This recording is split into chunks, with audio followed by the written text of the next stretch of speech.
Welcome to the Imagine Not Being Leeds.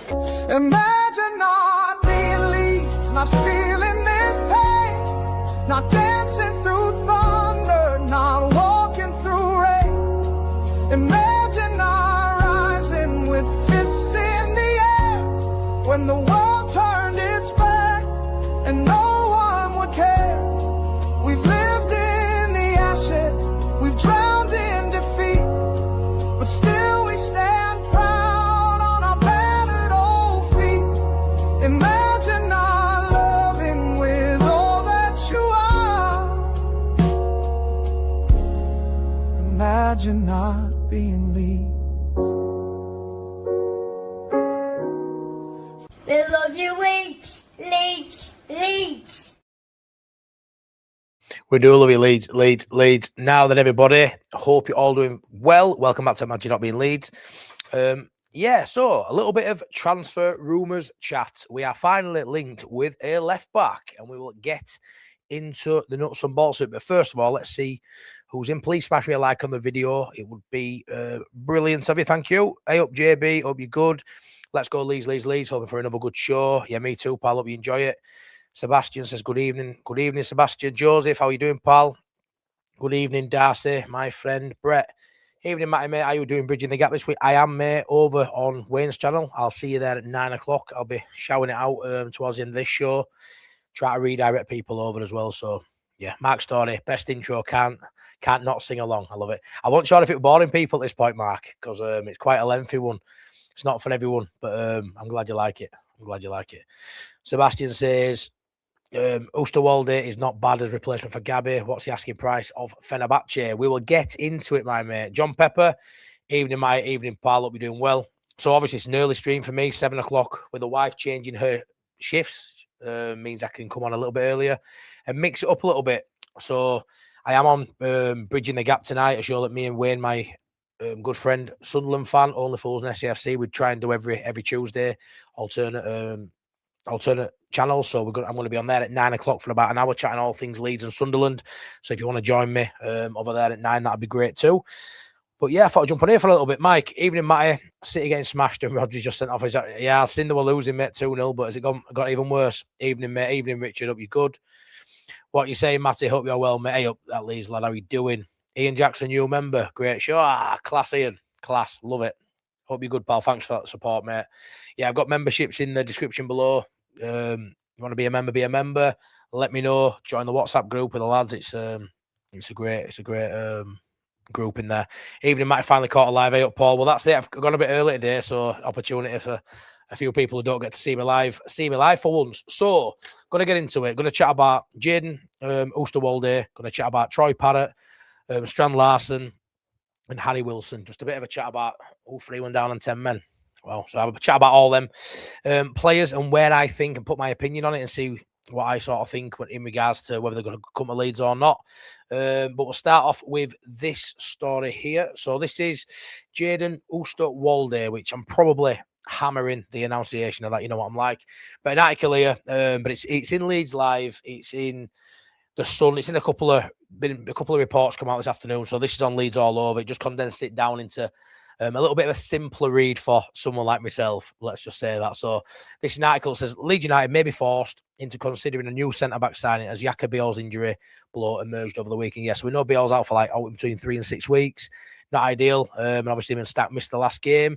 Farke missing 2 of the most important players in Leeds' recent upturning form is a massive blow. And while it didn't particularly impact us keeping Fulham at bay and ultimately picking up the win, it's undoubtedly a worry going forward, which obviously you've got to agree with that. You know, Yaka Biel's come in after a bit of a poor start, or a slow start, should I say, probably down to not playing really.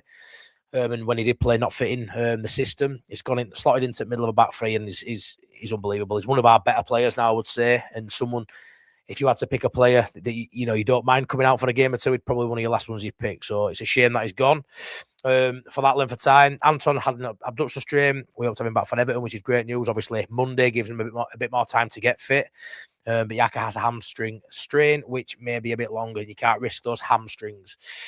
So it leaves Leeds potentially having to rethink the previous stance on centre-backs this month. I think they were quite happy with the centre-backs they had.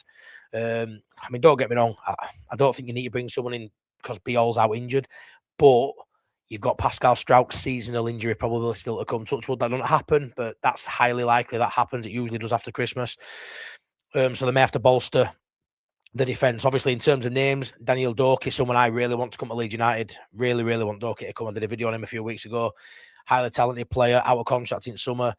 10 million, 11 million may get the deal done now. Leeds were angling to sort of sign a pre-contract to bring him in the summer by all accounts. It hasn't happened. I think we've stalled on that one, and I can see him moving to a top club, to be fair. I think he's top draw. 5-6 goals this season from centre-half. But however, the Sun journalist Charlie Gordon reports that Leeds are joining Crystal Palace and others in the pursuit of Fenerbahce's Jayden Oosterwolde. So I'll tell you what, guys, this would be some signing. Everything I've read about him this afternoon, it will be class. Do I think it's going to happen? I'm not too sure. The Eagles have just lost Mark Gahey to Man City, as we know, and of course, are now searching for a successor. As a result, the 24-year-old 6'2" Oosterwolde is on their radar. Leeds and Nottingham Forest are claimed to have an expressed interest in the Dutchman.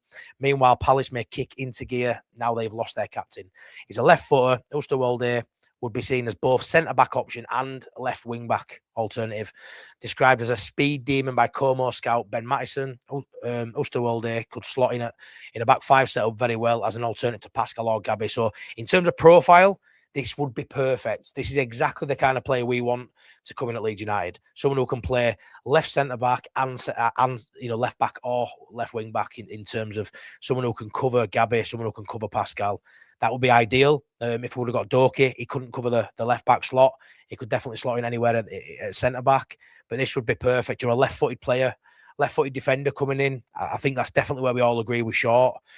So obviously says it's worth taking with a pinch of salt when you see their 3 Premier League clubs linked with one player. Will Leeds, Forest and Palace all want the same centre back midway through the season? That being said, if he's someone on Leeds' radar, we could certainly do worse, which I have to agree with. I think it'd be an absolute steal for Leeds United. I think the problem is he's linked with Palace to start with. They need a replacement for Gahey. And then you look at why Leeds linked with him. Is it just because it's an obvious link? We need cover. We've got Biol out injured. We all know we're looking at another centre-half anyway. Left-footed, we're all talking as fans. It's not hard to find fans talking about we need left-back cover. That's my biggest bugbear. My biggest worry is left-back cover. Also cover for DCL. Obviously getting rumoured to be signing another number 10 in Schmid, a couple of days ago, which looks like Graham Smith were right, and that isn't happening, and I wouldn't understand that deal when left back cover and striker centre forward covers paramount for me. The level of player we're linked with, when you look at the players like Strand Larsen and obviously Oosterwolde, they are top draw operators, they are starters for me. And I'm not too sure if that's what we need right now, from now till the end of the season. It's great to get as much quality in as possible, but I'd be okay with different alternatives to these players. But if we are meaning business and somehow we've got some sort of funds, then it'd be great. I mean, Oosterwolde is valued at about 15 to 20 million euros, anywhere around that mark, at Fenerbahce. And for anyone who doesn't know who he is, obviously Fenerbahce in the Turkish league, he scored against that horrible team at the weekend. So if that was his last sort of performance at Fenerbahce before he came to Leeds United, he'd already come with some good thoughts of us Leeds fans, that's for sure. That's your star, that Gavin. Hey, Matt, superb show. Leeds says Soul. Okay. Cheers for that, mate. Really appreciate you tuning in. Thanks, everyone, for watching. Please smash a like on the video if you don't mind. Let's have a quick look at... Let me just get rid of that. And let's bring in... Share my screen a minute.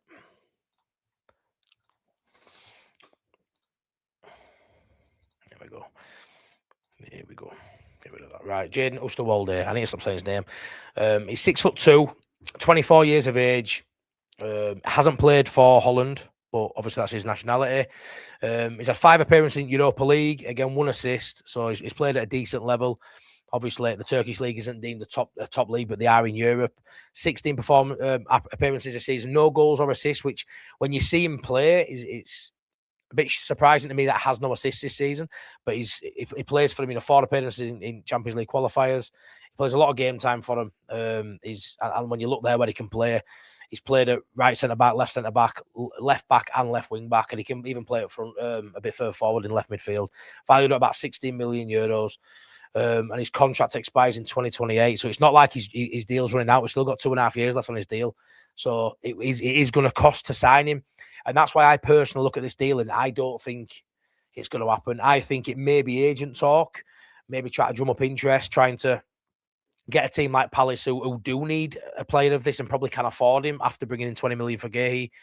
And we'll speak about Palace a bit later on as well, about the striker potentially. So they're going to come into a little bit of money at Palace if they haven't already got enough money, to be honest. But yeah, I mean, he's been at Parma, been at FC20. He's at Fenerbahce now, and he's doing bits. So I'm not too sure this is one that Leeds United will entertain, if I'm honest, or even if we're even linked at all. But it's one to mention, one to sort of give you the name and see what you guys think about it. Because, my mate Priestley knows pretty much everything about football and Leeds United. And even he wasn't aware of this guy. But it'd be a top draw addition to Leeds United if we were, in fact, in for him. But I am too sure we are. But that's come out this afternoon that we are looking at Jayden Oosterwolde. I just think we need someone, just a filler there, mate. Because if Gabby Goodmanson doesn't get injured, touch wood, I don't think we need much in terms of, £15 million. Imagine £15 million. We had this with James Justin when we spent £10 million on him to play back up to Jayden Bogle. Now you're seeing the value in that, and I think he's been one of our best players in the last month. I think he's been outstanding, and now there's an argument that he's pushing Jayden Bogle for a start when everyone's fit. But I don't think we need to splash. I think if we were to splash 15 million quid on a left back, I think there'd be a lot of people asking questions. Hey up, Mark. If the window closed now, we made no more signs. Do you think we have done enough stuff? Yeah, Mark, I do. Yeah, it's a gamble because injuries and stuff, you don't know what you're going to get. But yeah, 100%, I think we stay up regardless, Mark. I really do. That will without Buonanotte as well. Without Buonanotte, I think we still stay up. Try Parrott's a no-brainer, says John. Yeah, I agree. Try Parrott is Alkmaar. That is a big jump in class, the ability to move to Leeds. Interesting to see how Biol comes back. Rodon got back ahead of schedule. Yeah, Richard, he did. We've got some good healers at Leeds, which is always good. Always good. Yeah, let me know in chat, JSL or Parrott, who would you prefer? Parrott is cheaper and better than Larsen. You think he's better than Larsen? Still, I don't think Leeds can afford him. Says Louis. Rodon maybe too soon, yeah. We still this is something, Aidan, we need to look at. We need to look at loan signings for me. Obviously, we brought Buonanotte in. Can we go get another loaner? So I think a left back on loan would be ideal. Don't splash too much cash on a position that you may not need to spend no money on. Because like I say, at the minute, Gabby Goodmanson's just going from strength to strength. And if he doesn't need to come out of that side, if he doesn't pick up any injuries, then I think it could be money wasted, to be fair, because I think you're going to find it hard in our position now with the funds we've got available to bring anybody in who's going to rival him to start. So for me, it's just a backup needed at left back. So maybe look at that as a loan. Sebastian, I still think Parrott is not good enough for Leeds. Nice player, but not consistent, and he needs time to adapt to the Premier League. He's more a Pirro than a replacement. DCL Larsen is nobody. Yeah, 100% he is. Oosterwolde can play both centre back and left back. He's a good player. Yeah, he is Louis, mate. It'd be a great signing. But like I say, I really don't rate this one at all in terms of actually happening. And if you've noticed, every transfer, every player we're rumoured to be looking at, so are Everton, Sunderland, Palace, Forest, pretty much the same size it makes. So I think it's just easy to throw Leeds' name into the hat, especially when it's a left back cover we need. But yeah, ideally, profile wise, I think this is what Leeds will be looking at. Somebody who can play left back and centre back and also left footed to keep that balance, that natural balance of having a left side and the right side. It's so much better. So far, we've only got Byram or James Justin who'll be back up for Gabby, and that's not good enough for me on that side. If we want to lose him to a long-term injury, the balance goes having a right footed player there. And I think James Justin would do a really good performance there. I really do. Sebastian, yeah, he's a good player. Maybe some injury concerns, but not an issue at Leeds. No, to be fair, anyone with injury worries we've had under Farker, they've managed them really well. They've managed them really well as a club. Richard Hogan, think cover for left wing back is essential. We probably have enough centre back cover. Would you let Mez go now rather than wait till the summer? Got a spot available in the squad? Yeah, 100%. Yeah, that's a no-brainer, that, mate. Get rid of Mez. Honestly, I don't know if they're waiting for a minimal fee off someone. I would quite happily just let him go. I think Leeds should, if it costs a couple of $100,000 to let him go, just get rid of him. Just get him out of the club now. He ain't going to play any minutes, so what's the point in being here? I really just don't rate him being here now at all. And yeah, left wing back is, for me, it's the position. Trevor Tazy, hi mate, love your show. Cheers, Trevor. Thanks, mate. Means a lot, that bud. Maybe Strauch has a word with him. Maybe it'd be nice, John. But yeah, it'd be a great addition. But like I say, I don't think we're going to be signing anybody for 15 million quid outright like that, especially in a position that would be cover. I just don't see it. I really don't see it. Hey up, Alan. Hope you're good. If he is still available and the guy feels like a summer deal for Leeds, yeah, potentially. There's I think Dorky, we were wanting to get him in for summer, I think, but I think he'll go beforehand. Free agent fill it on a short-term deal until the end of the season, says Richard. John Pepper, these players will come in January window. I think they are also building for the summer. Yeah, it looks like it. It looks like it. Like, I'm going to get into it now in a bit with Harry Wilson as well. I think there's a few deals out there. When you look at Buonanotte coming in, that is for me just a short-term fix. We wanted him. I don't think Brighton are going to let him go beyond the season. He's still only 21, high ceiling. Probably goes to Brighton and does well, or there'll be a high sell-on percentage, high sell-on transfer for him if in fact he doesn't see a future at Brighton and they don't see a future for him. I think they'll sell him for probably more than we're willing to spend. So I do think when we were looking at Schmid or maybe Harry Wilson, they're probably the kind of players that we're looking for the summer, but we probably can't. Maybe just don't feel we can get them now. Hence, Buonanotte coming in my opinion. Leeds can better go for El Caranau from. Honestly, you're banging some words out there, Sebastian, that I can't pronounce. Utrecht as backup for Gabby. Good player and below 10 million quid. Yeah, well, that sounds good. Love your show. Cheers, Trevor. Evening, John Charles. Should be priority, in my opinion. Left back should be priority, in my opinion. Any news on Beal on Stack? No, I mean, if Stack's back for Everton, John, by sounds of it, Beal out for 3 to 6 weeks.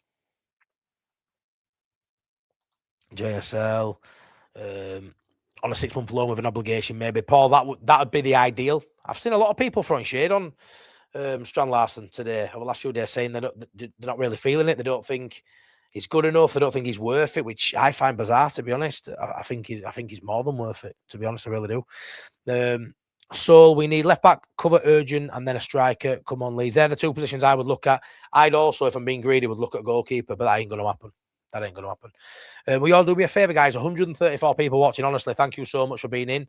Will you please smash a like on the video? It just really helps get more people in the room. Appreciate it. Phil will be looking for a loan for left wing back to cover till next year. Any real money will be spent on an attacker. Yeah, it looks that way. They can all get lost. Oosterwolde, it's mad. Some of these players, I don't know much about them. Then you start doing research and you feel like you've known them forever. And you're like, come on, I want it to be here. So like Oosterwolde, I might imagine that signing now. Didn't know who it was yesterday. I think if we get 8 or 10 more points, I would say that's Leeds safe. Yeah, honestly, Brett, it's a tough one. I need a couple more games to decide on that. See if West Ham kick on after the result of the weekend, but I don't think they will. Evening, Bremner, how are you doing? Ian, evening, Matty, mate. How are you doing, buddy? Right then, so let's move on to Troy Parrott. So obviously, Troy Parrott, a lot of people in chat saying they're preferring to Strand Larsen. So you've got him at Azy Alkmaar. I think he's got 9 goals in the league. 6 goals for Wales, I think. He's up there at about 16, 17 goals in total in all competitions across his national side and his league side. Obviously, it's been rumoured it's summer, Troy Parrott. It's come out, it started leaking again today that Leeds are interested. Again, I don't know if it's agent talk or what. Everything you hear from him and that side of things is that he's enjoying his football. He's banging in goals. It's his 3rd year now of being a consistent goal scorer in the Eredivisie. I do look at him and think, again, maybe a summer move to the Prem. And if he's going to come to the Prem, I think under Farker, with the flexibility of systems now and the fact that we aren't playing one up top, I mean, we do from time to time with DCL, we can, and we have runners off him. But I think if, we have the luxury now of being able to sit down with Troy Parrott and say, well, look at the way we play now, we can play a 3-5-2, which will facilitate your profile, it'll bring out your strengths. You'll be playing alongside DCL, who's in a rich vein of form. I think there's some massive talking points now when it comes to someone like Parrott coming in. It would also facilitate a deal for Pirro going out the door. It will help in that transition of maybe moving Pirro on, a player that Farker doesn't fancy, but a player who's in a similar mould. So Troy Parrott, very similar. I think Troy Parrott's got a bit more energy about him. He isn't. We all, there's a thing that goes around about good old Joel Pirro that he always looks stoned. He's always like chill. He's that sort of chilled sort of vibe, isn't he? Where he's trying, he's working his ass off, but he's just got that persona where he just looks chilled and in control a lot of time, where Troy Parrott's a bit more of a menace. I think he's a bit quicker, got a bit more bite to him, But he's a poacher. He's a great finisher, is Parrott. And I would say out of the two, it's hard to say, but I would say Parrott's. I would say he's probably better than Pirro, in my opinion. But then again, we haven't seen it other than in Holland. And, I think if Pirro were playing in Holland, I'd expect Pirro to be getting numbers like Parrott. So it's an interesting one. I think Parrott's just got a little bit more to his game, in my opinion. So it's going to be an interesting one to see if we do follow that one up. Because surely, as much as he's enjoying his football in Holland, he doesn't want to stay there long term. These are the sort of things that happen in European football. You play in, I know he's Irish and he's been doing brilliant for his national side, but you come through at Tottenham, you go on loan, knock around Championship where he'd been at Millwall, he'd been at a few sides like that, and it's not quite happening for you at the Premier League level, and you go out on loan to a Germany, to a Holland, to a France, and you kick on, and then you end up being, getting transferred back to England for, maybe 2, 3, 4 times what you were transferred for, maybe 10 times. In some instances, we've had it with Charlie Cresswell, haven't we, going out to Toulouse, and then now it looks like whether he goes to Germany or he does, in fact, come to Prem, he'll find his way back to Prem at some time, in my opinion. And that's how it sort of goes. And I think Troy Parrott now he's at that position now when he's dominated, in terms of goal scoring in that division. He's been dominated defenders, scoring plenty of goals, and all of a sudden now his stock's really high. So it makes sense for AZ Alkmaar to I think, to look at offloading him, because the money in the Eredivisie isn't great. It isn't vast. So you've got to cash in when players are playing well and the stock's high, and that's in any league. We have to do that too. We don't always do it, but it's something we have to learn and get better with, I think, in my opinion, for Leeds United. But I think it cost a lot of money, in and around 20 million quid, I think, is what's been touted. Have we got that sort of money now? Some will say we have, because we're looking at JSL. Who you'd prefer? Again, both totally different profiles of players. I think you're leaning into, if we sign JSL playing 2 up top, best thing about JSL is he can also, swap it out for DCL if he were injured. You don't have to change system. You don't have to change much at all. You can just put Strand Larsen in for where DCL were, and you can facilitate the same sort of formation and style as you were playing with DCL. Or you can go 2 up top with them both, which we've seen him and Metcher, 2 big blokes. I think they will worry any defence. With Troy Parrott, different kind of profile. It's more big man, little man, that would be, which is back to my youth, which I love seeing. And I think the flick-ons and knockdowns from DCL, I think he'd be in and around it. Just like we thought Pirro would get a chance in a 2 up top and we'd see the best of him. It's not happened, obviously. But I think Parrott would really really enjoy playing alongside DCL. And I think DCL would him too. It gives him someone closer to him, I think, than sometimes we have Aronson, obviously Okafor, and don't get me wrong, we're scoring goals and creating. We look brilliant on the eye at the minute. I'm really enjoying our attacking. We look at times when we decide to be brave and play. But I think someone like Troy Parrott would be close to DCL. The knockdowns are big. The second balls will be a lot easier to win with Troy Parrott, and then nipping in there and getting it from the defender and whipping balls in. You've got Troy Parrott who'll be making those near post runs, and you've got DCL. You can hang it up there, and he'll be there for the heads. Hopefully get continue his goal scoring form. So I think as a 2 it would be a very exciting transfer, but it's funny how it's 2 totally different profiles of players. But obviously where JSL could play up front on his own if that's the way we needed to play and DCL wasn't available, I don't think Troy Parrott could for Leeds United in the Premier League. I don't know, I think he has done for Ireland, but I think from my personal point of view, watching Troy Parrott, I wouldn't want him to be leading the line on his own for Leeds United. I really wouldn't. But I think as a 2 with DCL, I think it'd be great. I really do. Parrott's played 25 games this year, 19 goals and 4 assists. I haven't seen them stats at all, mate. When I was looking earlier, I've got 9 goals in league, 5 goals for Wales on transfer marks anyway. But again, depends where you read them. Sometimes there are different numbers on different sites, which there shouldn't be, but there is. Wolves don't need the money until next season, so a loan with a decent cash incentive obligation may well be acceptable. Yeah, I think so, Phil. 23 GNN 25 is pretty serious form. Let me have a look at this.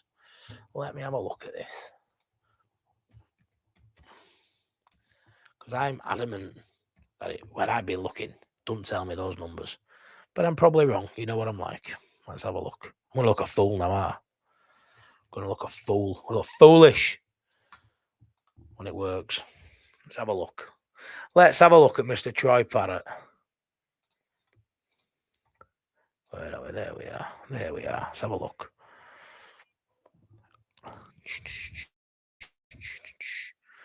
Once it loads.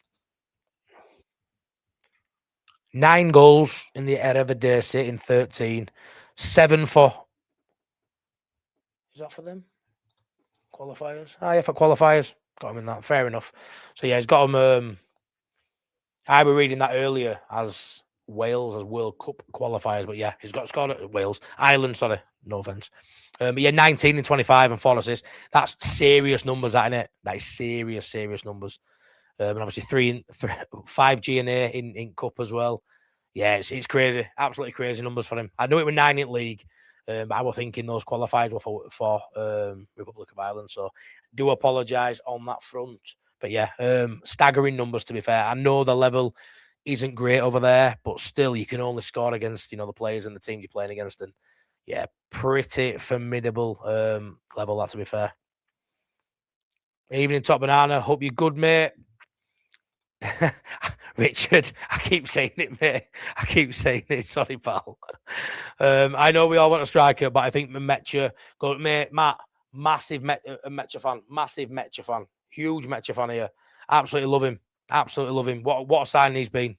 I know we all want a striker. Gone under the radar. He has 5 goals in 600 minutes. If he could stay fit a whole season, I think he could score 15 to 20.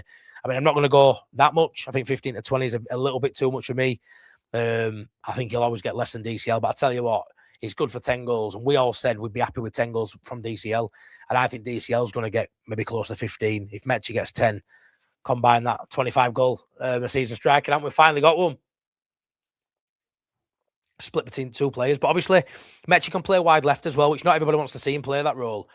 But as long as he gets close to DCL, and gets in and around him, he's gonna score goals. His movement's really intelligent. He's got a great finish on it. We saw that away at Forest. He can score with both feet. He's okay in the air. It's hard because I compare him with DCL, so I think he's similar to DCL, but a bit more athletic, but not as good. All the DCL strengths, I think Metch is a little bit hasn't got the quality that DCL has, but I think Metch has been such a superb signing. If it wasn't for DCL's goal scoring run, and maybe Gabby Goodman's and the stack having the season they're having, it'd be right up there for me as Metch as one of his best signings. Just on fact that free transfer, 600 minutes, 5 goals. He's scoring. He's the 3rd best in the Premier League in terms of goals per minute, so you can't really argue with that. Recent hat-trick for AZ. Yeah, he got it against Ajax, didn't he? Ajax, I think they beat him in Cup. He got 3 goals in that. But again, he's enjoying life out there, scoring goals. He's enjoying his football, and that's the main thing. You just think the pull of the Premier League. He's still young. He's never done it in England, really. But at Tottenham, been in Championship. I can see him wanting that move, but maybe he wants to wait till the end of the season. Maybe he wants to do that. Hey up, Jeff. Hi, Matty. I hate these windows. I get all excited when we are close to a quality signing and it never gets done. Hopefully a few more to come in before the window closes. Yeah, Jeff, I know. Me too, mate. Me too. I like to have a little read up and see what we're sort of looking at. And if I sort of think there's some, not even validity to him, but just like it would work at Leeds United, it makes sense that we're looking at that sort of player, which is Oosterwolde. I think it makes sense, but I don't think we're in for him. Hat-trick in the Dutch league is saying nothing. Oops, sorry. You need to look at the total picture. Probably was a bad goal scorer, even in the Netherlands, but physical. The Premier League is perfect for him. Yeah, that's true. That's true. Tick on the lights for Matt. Yeah, please smash a like. I really appreciate it. Oosterwolde sounds like a pile of cream, says Omni. Sebastian Pirro will score more than 30 goals at PSV in the Dutch league, so make your comparison with Parrott.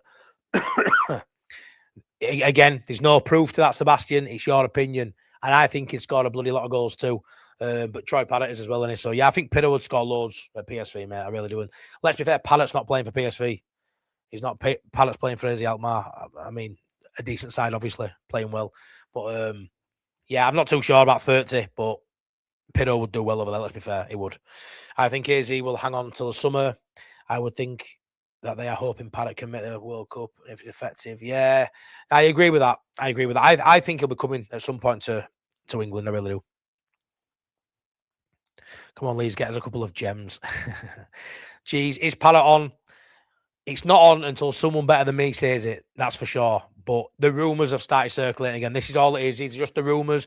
I read the news articles today. Yes, I'm doing a bit of reading because I'm actually enjoying these shows. I really enjoy coming and having a chat about them, especially ones that interest me in general, which everyone on my list tonight, I would love at Leeds United, to be fair, I won't lie.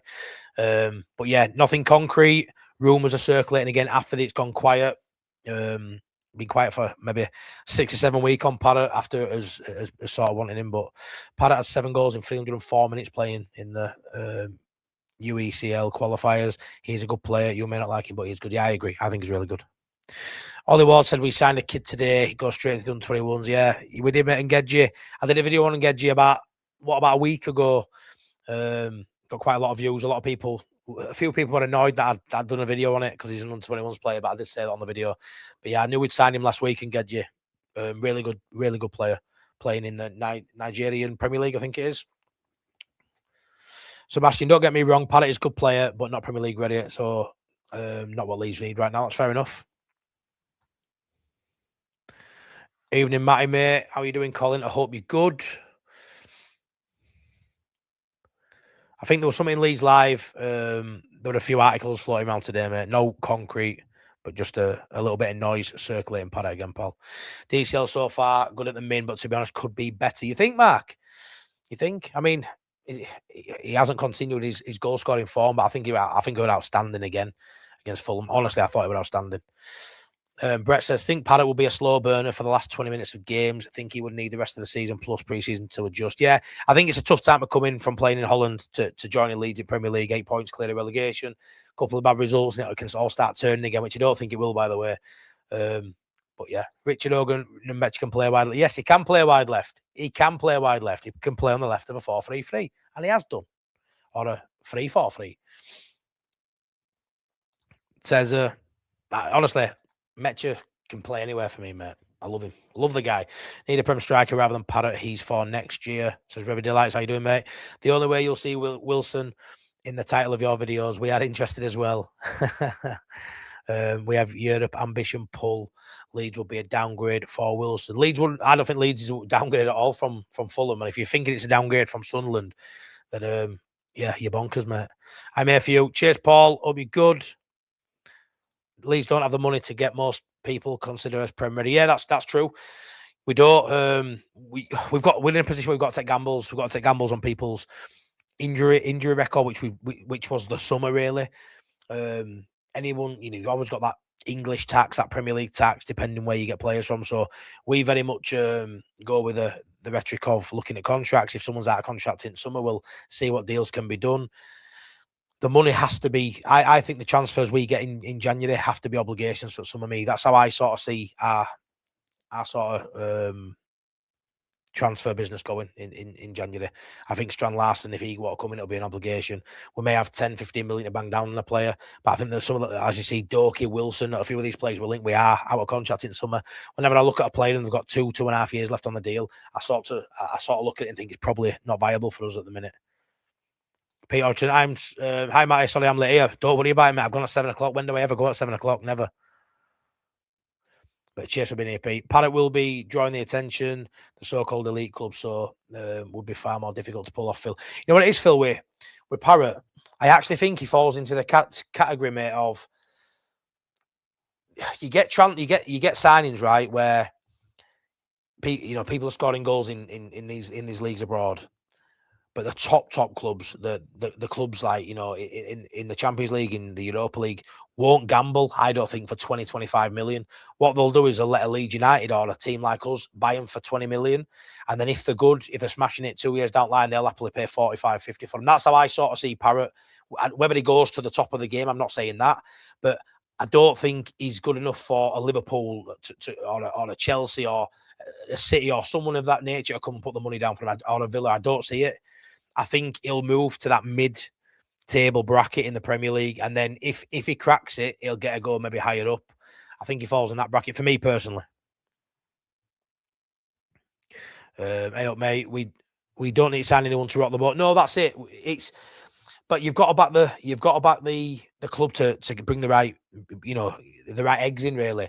And we've done that in the summer. Brought in 10 bodies in summer. We've brought in 11 now with Brennan coming in, and we brought in the right personalities for me. The core values all align. There isn't many showboating players in that squad. It's just a team of hard-working, honest, professional footballers, and it works. Okafor came in. We hope to be that little bit of stardust. Hasn't quite worked for him, but works hard. It's a hard-working team, and they've recruited really well in terms of character of the players, and I expect that to continue.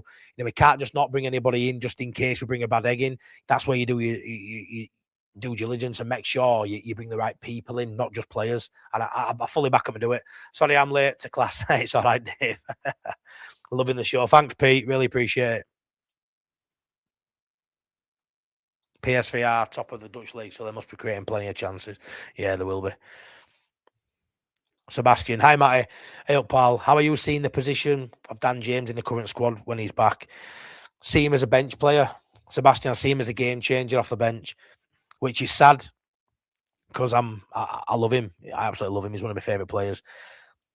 Obviously, I don't think we're going to play the way we're going. I'm not, even if we play with wingers or we're playing a 3-4-3. I think there's more conversation that Buenanote would be playing on that right and cutting in on his left. I think that's a profile I want. But I think as a weapon off the bench, I don't think you can get much better. And there's not many players like Dan James in terms of just raw pace, which I'm hoping the injury and the injuries it continues to have aren't taking a toll on that. Because I think when Dan, even though he's improved other areas of his game, Sebastian, I think if Dan James loses that raw pace he's got, I think he loses a lot, to be honest, which will be a shame. So yeah, I'm not too sure he gets back into the starting lineup. I don't really want to have the conversation about does his future lie elsewhere. He'll back himself to get back in the squad. Farke trusts him, and any player that we may not deem good enough to get in the side, Farke's trust is a big thing. We're having a conversation now where Tanaka's not getting in over Gruev. He obviously trusts Gruev more than he does Tanaka. So there's a conversation that Dan James may not find it as hard to get back in the starting lineup as we think. I know predominantly Okafor plays on the left and Dan James plays on the right. But I think if he had a choice, he'd play Dan James over Okafor, in my opinion, because of the trust thing again. He'll back him to get up and down, well, Dan James. So it's an interesting one to see. Fundamentally, he needs to get back on the bench, be fit enough to come on the on the pitch and impact games. And I think Dan James will impact games from the bench. And then there's a conversation, then can he squeeze himself into that starting lineup? I don't think he can now.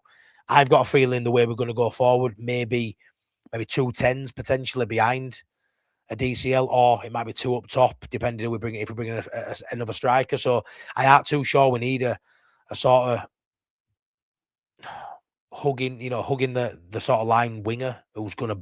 I don't think that's needed. Off the bench, it is. It's another weapon of our arsenal where not many teams can cope with that sort of pace. So yeah, bench option for me. Let me know what you guys think. Jim Howson, how you doing, mate? My mate on Wacko says Parrott was in the Majestic last night making out with chubby ginger. I look grateful. My mate on Wacko said that today. Love it. Where would you send Charlie Crum on loan? I don't know. It's an hard one. I haven't really worked at Donny, has it, Richard? So is League One his level? Is League Two his level? I'm not too sure. Maybe middle of League One. Maybe middle of League One. I mean, Harry Gray's at Rotherham. Maybe would Rotherham fancy Charlie Crew as well? Charlie Crew stock were really high at Leeds a couple of years ago. Sounds like he's playing for Wales at a young age too. Yeah, I don't know. I hope his career's not really stalled. We've loaned him out, I think, at the right age, the right time. Has he gone to the right clubs? Probably not. But he needs to be playing football. So whoever's going to guarantee him football, wherever that is in the pyramid, Richard, he just needs to be kicking a ball around a patch of grass now. He hasn't really been playing much lately. And that's not good for his development. So he needs to be playing men's football and getting many minutes. So wherever that is, League One, League Two, I'm not too sure. I don't think personally he's got a future at Leeds United. I really don't. It's so hard to get youth into the starting lineup, especially the Premier League side. Harry Gray, I think he'll find it hard to get into Leeds side in the next 18 months, 2 years. I really do. And I love Harry Gray. I just think it's so difficult to risk it for the fear of going down. So I think Charlie Crew will end up away from Leeds United in the next 12, 18 months. But yeah, somewhere where he's going to play football. Hit those likes, guys. 172 watching. Yeah, 169 watching. And we've got 112 likes. I can't moan at that. Thanks so much. DCL was excellent before he started his scoring run. Yeah, Lee, DCL's been excellent all along. He missed a few chances early on in season. He did missed a fair few chances, but I think his performances were still top tier. I really do. And I thought against Fulham, he would unreal again. His goal scoring for me has changed a lot of people's opinion about him. But I think if he's smart enough to just watch the game and not just take the details of goals and assists, I can't just watch the game. And even the stats back it up, his aerial duels and what he actually contributes to the team. He used to say it a lot with Bamford. But obviously, he's putting the ball in the net as well when he's getting an opportunity now as DCL. But I think in terms of his all-round play, he's been outstanding. This is what I meant when people were on about holding on to Bamford and Bamford will come good.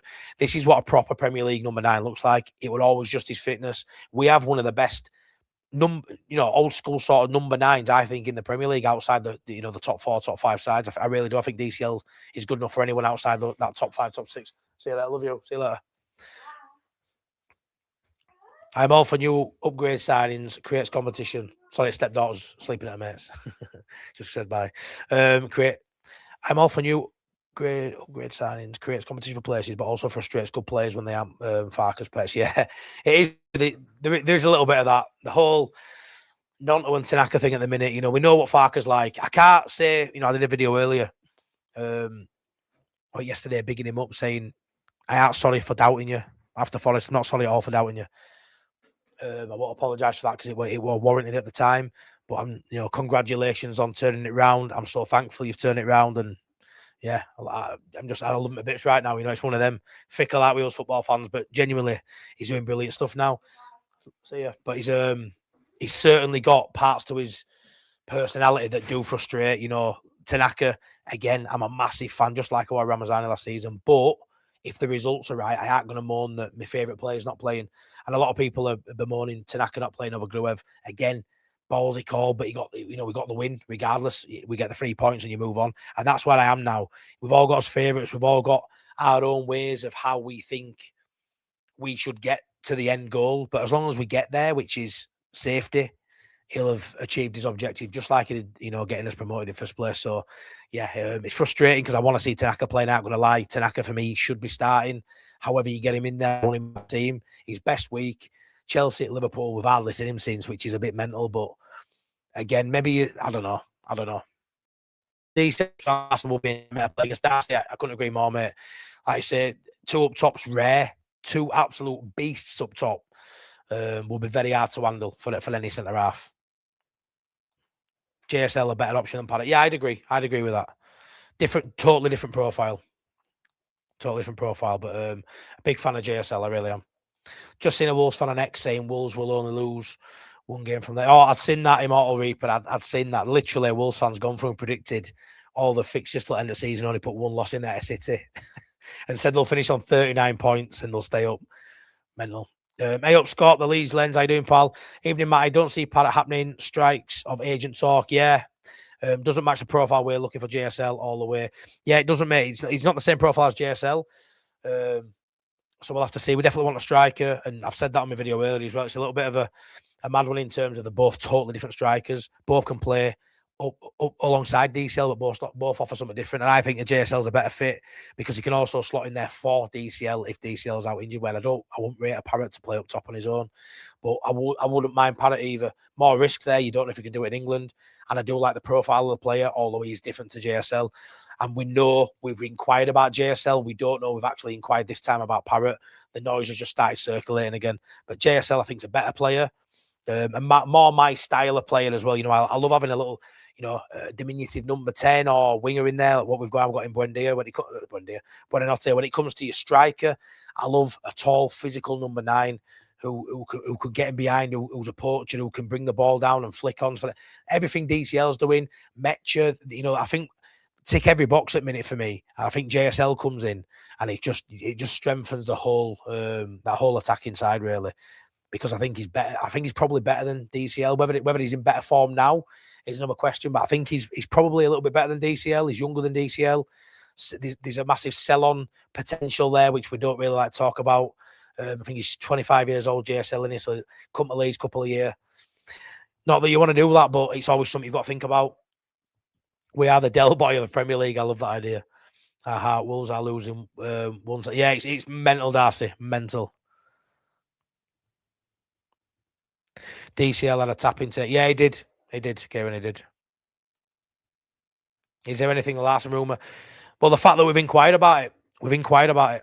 So there's something in it for sure. Leeds want Strand Larsen. It's just the finances behind it, the financials. Can it get done? I'm not too sure. Just a question for the chat. Anybody heard anything on Joffe when he might be back? He's still a Leeds player.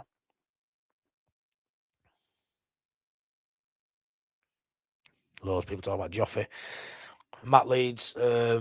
DJ can also come on at wing back, wing 10 or a front 2.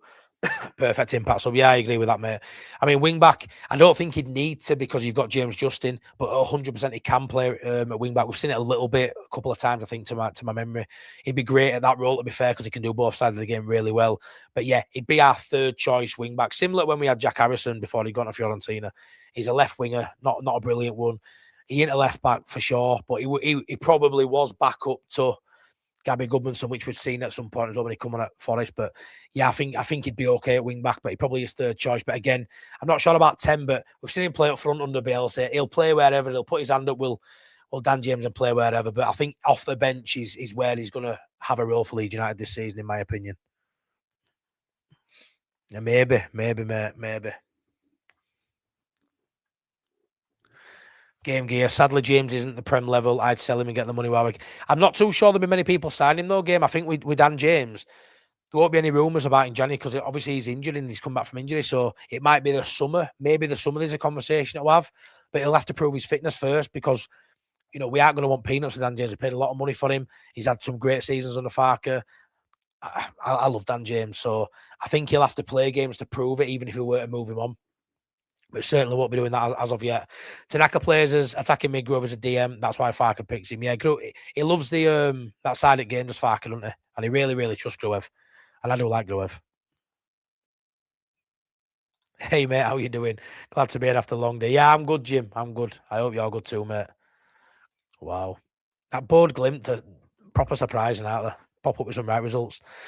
Lee says, lots of people complain about Gruev. But out of the last 10 games, when we've only lost 1, he started 6 of them, yeah. And it's crazy, but he'll keep getting picked. Like it, a lump it. All I'll say is, whenever we're getting points, don't let it bother you. Right then. Move on to this story. Fulham let me get rid of that. Fulham are facing an uphill battle to tie down man of the moment, Harry Wilson. Outstanding season, by the way. Time down to a new contract. Wilson will be a free agent at the end of the season and has had interest from a host of Premier League clubs, including Everton, Leeds, Sunderland, and Crystal Palace. The Cottagers have made it clear to the free-scoring Welsh international they want him to stay, but sources have told TalkSport, he is more inclined to leave at this stage. At 28, he can come on a hefty signing on fee and a lucrative pay packet as he joins a new club. So, Harry Wilson. I look at this and think, now we've brought in Buonanotte, I don't see this as an option for now, if I'm honest. I think, will we try and speak to him and try and get a sort of deal in place for the summer? Worryingly, there's clubs in there for him now who may go for that transfer now.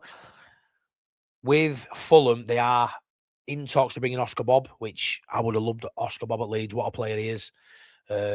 Class player. Plays same position as Harry Wilson.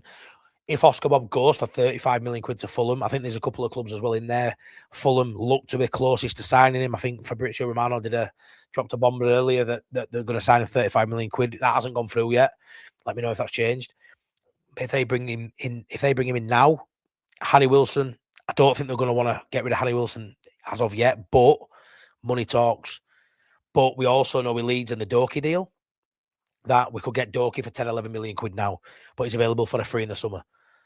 And Leeds aren't rushing to get Doki because they know he's free in the summer. And I don't think we get him. Whether we want him now or not, we wouldn't get him for that reason. Harry Wilson, for me, again, will Leeds spend 10 million quid on someone who the value will be zero in 5 months' time? I'm not too sure. But I think Harry Wilson, I think he's 28, 29 years of age. So he's coming to, the next big contracts of his career might be the last one. If he goes somewhere and signs a 4-year deal, that's probably him.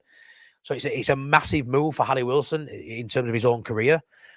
And like I say, if Oscar Bob's coming in, they've got a replacement lined up for him straight away. If they do sell Harry Wilson, Oscar Bob can come in. He's played for City this season. He hasn't played as many games, but is he an upgrade on Harry Wilson? I'd have to say he probably is. Wilson's having a season of his life. Where that's come from, I don't know. He's always shown talent. He's played for some good clubs, been at Liverpool too. But he's having the season of his life, is Harry Wilson. When we were linked with him last day of the window in the summer, I was beside myself thinking, why are we scratching around last minute trying to sign Harry Wilson. Obviously, I know he's a talent, but bloody hell, come on, Leeds, you know, from Pajal to Wilson. And it turns out it's the other way. Pajal's had nothing of a season, and Harry Wilson's had an absolute outstanding season and putting up crazy numbers. Dirty tackle at Leeds, hacking down Gabby Goodman, and that'd be quite funny if he came and signed for Leeds after that. Should have been a red card, some are saying. But an interesting one that Fulham are going to spend 35 million quid or are willing to, are trying to spend that on Oscar Bob, which will be a like-for-like swap for Harry Wilson. It just, does he leave in the summer for free or does he leave now? And are Leeds willing to pay the money? That's the big kicker here. Are Leeds willing to do it? I would love Harry Wilson to come to Leeds. And even if it's 10 million quid now, bring him in now and have more competition for places at the top end of the pitch. And yes, in the summer, I believe Buonanotte goes back to Brighton, in my opinion. But you can't have too many good players for me. If the finances work, that's Farke's headache. Harry Wilson, Buonanotte, Brendan Aronson. Let's have them all in there behind a striker. Let's have a good crack at this second half of the season and see how high we can get. The more talent we have, the better. And I don't think we get Wilson because we've sort of solved that short-term problem now for free in terms of a loan or there'll be a small loan fee, I would presume. But Harry Wilson, I would love to see him at Leeds United in summer. It's just how do we make that work? How do we make that work? I'll go through some of these comments before I get to the ones you'll all be talking about Harry Wilson now. Grev has been the most underrated player since he signed. People compared him to Tanaka, confused me. They both did it. Yeah, I think it's just because Tanaka's on bench and Grev's playing. And yeah, it's a totally different role. It's a central midfield role. And people are like, what? You need to get Gruev out. You need more attacking. Play a different formation to get Tanaka in and Gruev out. But Gruev does a very important role for me and just keeps things ticking over. Yeah, it does, mate. It really does. Bet Tanaka as Bruce Foot after being stamped on. Yeah, potentially, mate. Back in the summer with Beto Rumours, I was posting all over the net DSL for free over Beto. People were laughing then. Yeah, I remember Beto Rumours. Oh, chuffing hell. Our club's physio team must be one of the best in the league. Yeah, I agree, Pete. They've done outstanding. They're outstanding. Do you think JSL will actually happen? It's hard, LUFC edits. I think we're definitely in for him. I think he leaves Wolves. I think he leaves Wolves. The big one with Strand Larsen now, while we're talking about him, is the Mateta deal for Palace. So you've got Mateta at Palace. Palace is a shit show at the minute. Glasner's not happy at all. They've obviously sold Gahey the day before the game, which infuriated him. Now Mateta's linked to be going. Mateta, class player. Big, strong striker, pacey, great number 9, Mateta. Fantastic player. He's been linked with a move away to Juventus. That looks like it's fallen through. But now Aston Villa, and let's be fair, Mateta's a Villa player for me. He's an Aston Villa type player. Play on shoulder. He can back into his defender. He can spin him. He's got pace. He's good in air. He's a great player. I think he'd fit in at Villa perfectly. And let's be fair, Palace have won an FA Cup. They're in Europe. They're on the slide now, and I think they're going to sort of fall back to that mid-road, mid-prem sort of side. They've been punching above the weight a little bit. I expect that to change, and maybe Mateta's going to leave at the right time. But going to Villa guarantees you probably a top 8 finish most seasons. They've got to keep improving, obviously, but I think Villa are really going places that they've been a great club, big club as well. So if Mateta goes to Villa, does that mean Palace, who will have money for Gahey, money for Mateta, does that mean they'll be looking at Strand Larsen? That's my only worry, currently. I could see Palace looking at, because I think if it's a system, I think if it's the profile of losing Mateta, I think he can slot straight in there as that lone number 9 up top, get bodies in and around him. I think JSL would go to Palace and thrive, in my opinion. So I'm hoping the Mateta deal to Villa don't go through. But again, we'll have to see. But his agent's a Leeds fan, is Strand Larsen's. As funny as that seems, and people might just kick that to the curb and say that don't really matter. Maybe it matters a little bit, having some humorous conversations about it. Come to Leeds. He's a season ticket holder, so he's around the club. Maybe there's been a few little light-hearted comments back and forth with the owners. Who knows? But I would love it to happen, and I think we are in for him, as it's been reported. We've spoke, inquired about him, spoke to Wolves about him. I don't think we're desperate for a top-tier number 9 this season. But again, as I said earlier, I would have him give me as many good players you want. And it's up to Farker to sort out. As long as the finances are right and we're not getting in trouble, that's fine by me. But I'm not sure. It could happen. Not going to say either way. I want JSL. We've been too long without a Scandinavian team. That is a good point. That's a good point. I think you're on Leeds Live. I saw it earlier. Leeds Live and a few aggregate sites, Josh. It's just started circulating again, but no, nothing credible. Graham's not said, "Oh, you know, it hasn't come from Fabrizio Romano." Although how credible is that guy at the minute? You know, we've obviously the things the other day about Schmid, but yeah, no, massively credible, mate. Imagine DCL and JSL and Buonanotte behind him. That would be unbelievable, Sebastian. Unbelievable. I don't think we go down anyway. I don't think we're in any fear of going down. And with that sort of strike force, you got no chance. Favourite player going up with Eric Bakker, class player. Loved Eric Bakker. Always good for a goal or two as well. JSL after the return, we are getting from DCL and Metcha for £0. Can't get my head around spending 40 on JSL. I think it's just... I think he's a level up, but I understand what you're saying. But you can't always spend, you know, you can't always get what you're getting from these two in free transfers. You're not always going to get that. I think we've sort of got a bit lucky in terms of keeping people fit, and these couple of transfers in particular going really well for us, really well, Metcher and DCL. And it's not luck, you know, they are good players, and I kind of thought they'd sort of do this, maybe not to the level they are, but I thought they'd be really good signings for us. But I think 40 million JSL does seem mad for that reason, because we've got them to him for not when they're doing so well. But I do think at some point you have got to lump down, and usually, not always, but usually lumping on a player and, you know, spending money, spending on quality you do get the success from that. It's not always guaranteed, but I think JSL is better than both of them, and there's more longevity to him potentially at Leeds. You know, DCL's 28 and has had injury problems. JSL's 25. Not quite in his prime yet, still a bit raw, but some good years behind him. But it's a lot of money. As a Leeds fan, I don't feel massively comfortable banging 40 million quid down on a player. But again, it's not my money, and they've got to make it work. But obviously, there's talks as well at the minute that Leeds are looking at potentially a JSL, Parrott and money sort of deal. I don't know if you'd be up for that. Have you seen that? I've been reading articles today. There's a fair few articles reporting that Leeds may look at that as an option. Obviously, we don't want to spend 40 million. We can't spend 40 million. Even an obligation now with 40 million in summer, that's a massive chunk of our summer budget gone if we spend 40 million. You know, I would presume Leeds are looking for around 30. Still a lot of money. Can you get away with? Can you sort of push that transfer through? We go in. You can have Parrott now. And maybe 15 million quid in summer, you know, something like that, and try and offset it on a player. I'd seen a crazy rumour that Parrott and Nonto plus money, which I didn't feel comfortable with. I'm a big Nonto fan. I don't want Nonto to be leaving as part of some deal to bring someone else in. Nonto, if he leaves a club, he leaves on his own terms for me with a decent transfer fee, because I still think he's got a lot to offer. I don't want to see him as some bit part transfer to bring someone in. That's not what I want for Nonto. I want him to stay really, ideally, and prove he's good enough for Leeds and Premier League. But Parrott plus money for JSL, I would welcome that 100%. But any deal for any striker in particular, for me, only happens with a striker going out, and that striker's got to be Joel Parrott. Problem with that is he wants to stay at Leeds. Depends on the opportunity, I think, that's put in front of him. Need a fast forward Tell at Spurs. I don't know if he's playing, to be fair, at the minute, Brad. I'm not too sure. I know Tell is, but I haven't really watched much of Spurs to see if he's playing or not. But I do like Tell. Parrott's quick. Yeah, so I don't know if that's what we're looking at. But I do get what you mean. DCL and Strand Larsen aren't rapid, but they're just monsters, and I think they'd be great. Matty, if Farker gets plenty of breathing space in the league come the Birmingham game, do you see him going fully loaded to win? Roger, I think he goes fully loaded to win every game anyway. I really do. I don't think he looks at Birmingham and goes, I'm not one for a cup run. Again, the side we put out now, we're never going to put kids out in FA Cup. We're going to rotate, but our rotated side now, maybe a James Justin at right back, maybe a Ball now, a Nonto.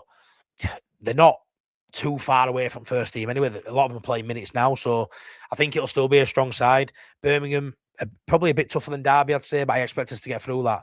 And for me, for all the people saying they're not asked about a cup run, Roger, if we can navigate his way through and get maybe another Champions League team, a Championship team, or a low-end Prem team, and sort of go another round or two and avoid Arsenal and City, get to fifth quarters, all of a sudden everyone's bothered about FA Cup.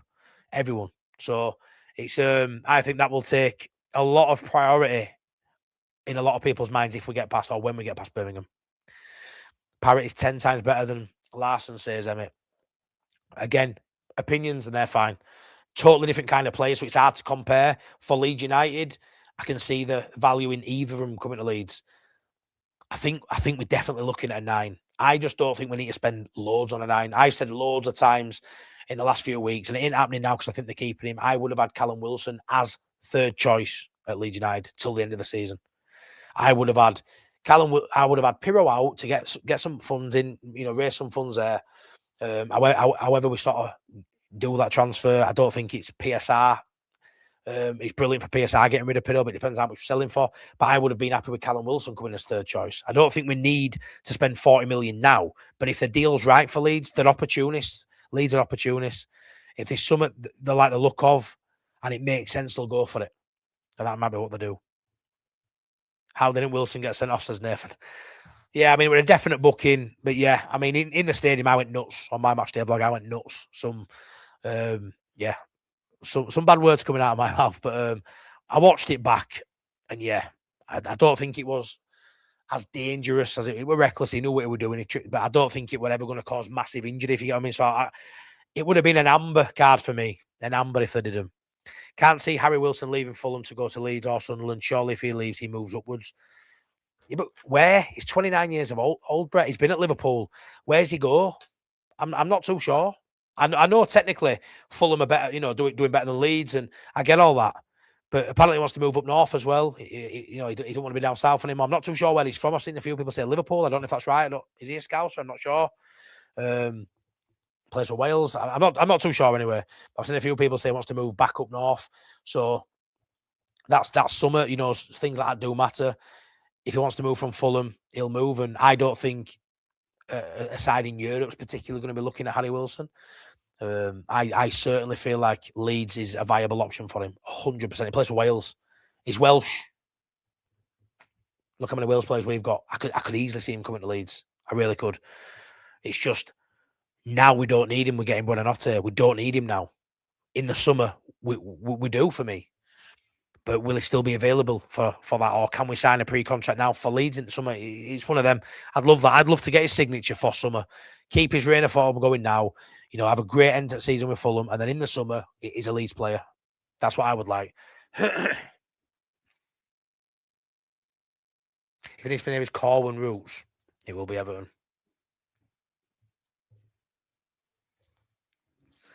Hopefully it's not. If we stay up, we can do better than Wilson. Say that, but he's had a great season. He's been outstanding. I don't want Wilson. I doubt Farker does too. I didn't want Harry Wilson. Do we need Wilson? Maybe in the summer. That's how I see it, Darcy. Right now, we don't need him. But I'd have him. Leeds obviously like him. I can't see Leeds offering people crazy money to sign like in Everton or West Ham. Yeah, no, I agree with that. We're not gonna risk sort of breaking our bank for anybody. We're not gonna break our wage structure either for anybody, I don't think. Harry Wilson, when he gets his new contract, he isn't maintaining that form. Seen it all before. I don't know. I think he's a talented player. I really do. I really think he's always been a talented player, and it's just clicked for him this season. And like I say, contractors in what at another club, because I don't foresee him staying at Fulham now.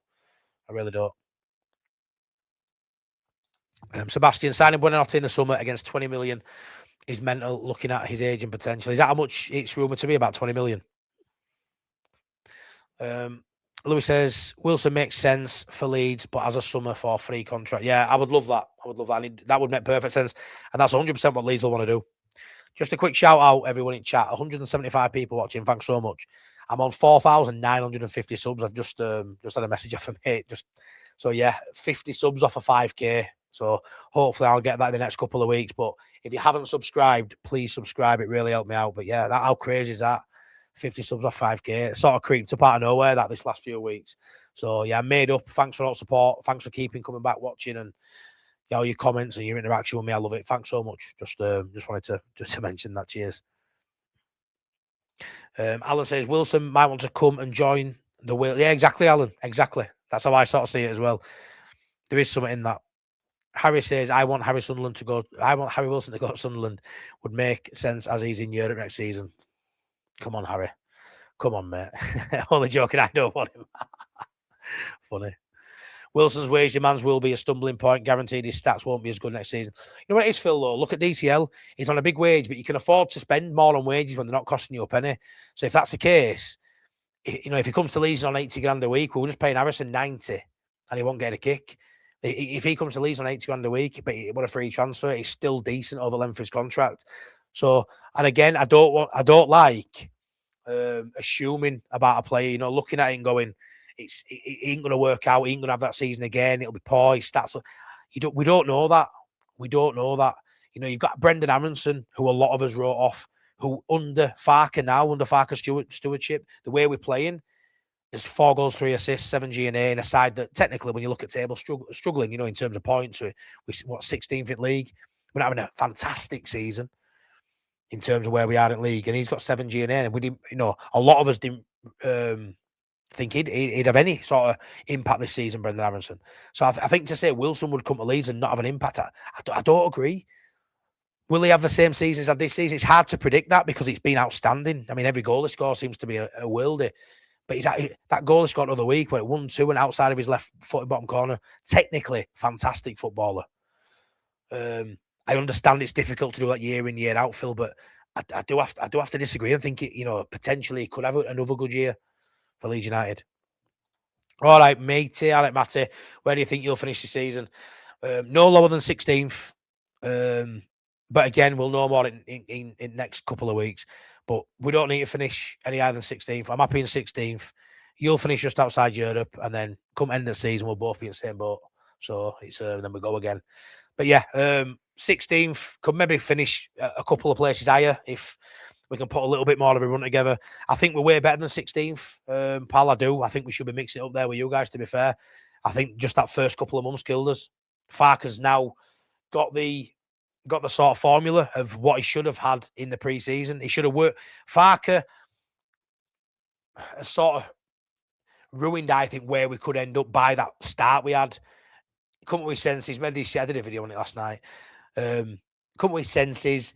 Puts the sort of players and the profile of players we bought for a certain kind of way of playing.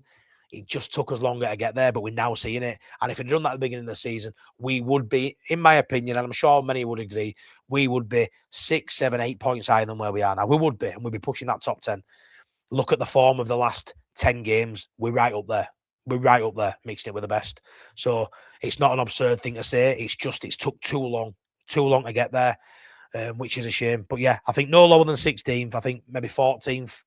13th, 14th, potentially, if we can put a little bit more of a run together. Wilson would be class. Imagine if we had Mateta, Brobby up top. Mateta? Why would you have Mateta? Why would you have Mateta, mate? Not happening. Sorloth had a nightmare at Palace. Hopefully that puts JSL off. Yeah, hopefully it does. Palace in 3-4, they could go down. Yeah, you never know, mate. I would say they're probably not going to go down because I think the bottom 3 is what goes down, but they are struggling, pal. Left-sided defenders. We're linked to Jayden Oosterwolde out at Fenerbahce, but whether we actually get him or not, Pete, whether that's even legit, it's just been something that came out today. So I thought I'd report on it, and he looks a bloody good player, but too good probably as backup for Gabby Goodmanson, if I'm honest. Any news on DJ, and does he fit in the new system? No, he don't fit into the new system, mate. He'll be a bench option, and yeah, no news yet. He's still out injured, innit? Don't know when he's coming back. Spurs' next 8 fixtures are tough. They are also in big trouble. Yeah, it's mad. Year after year. I think the Spurs fans have just got to admit it's just Spurs, innit? It's just a problem at Spurs. It just is.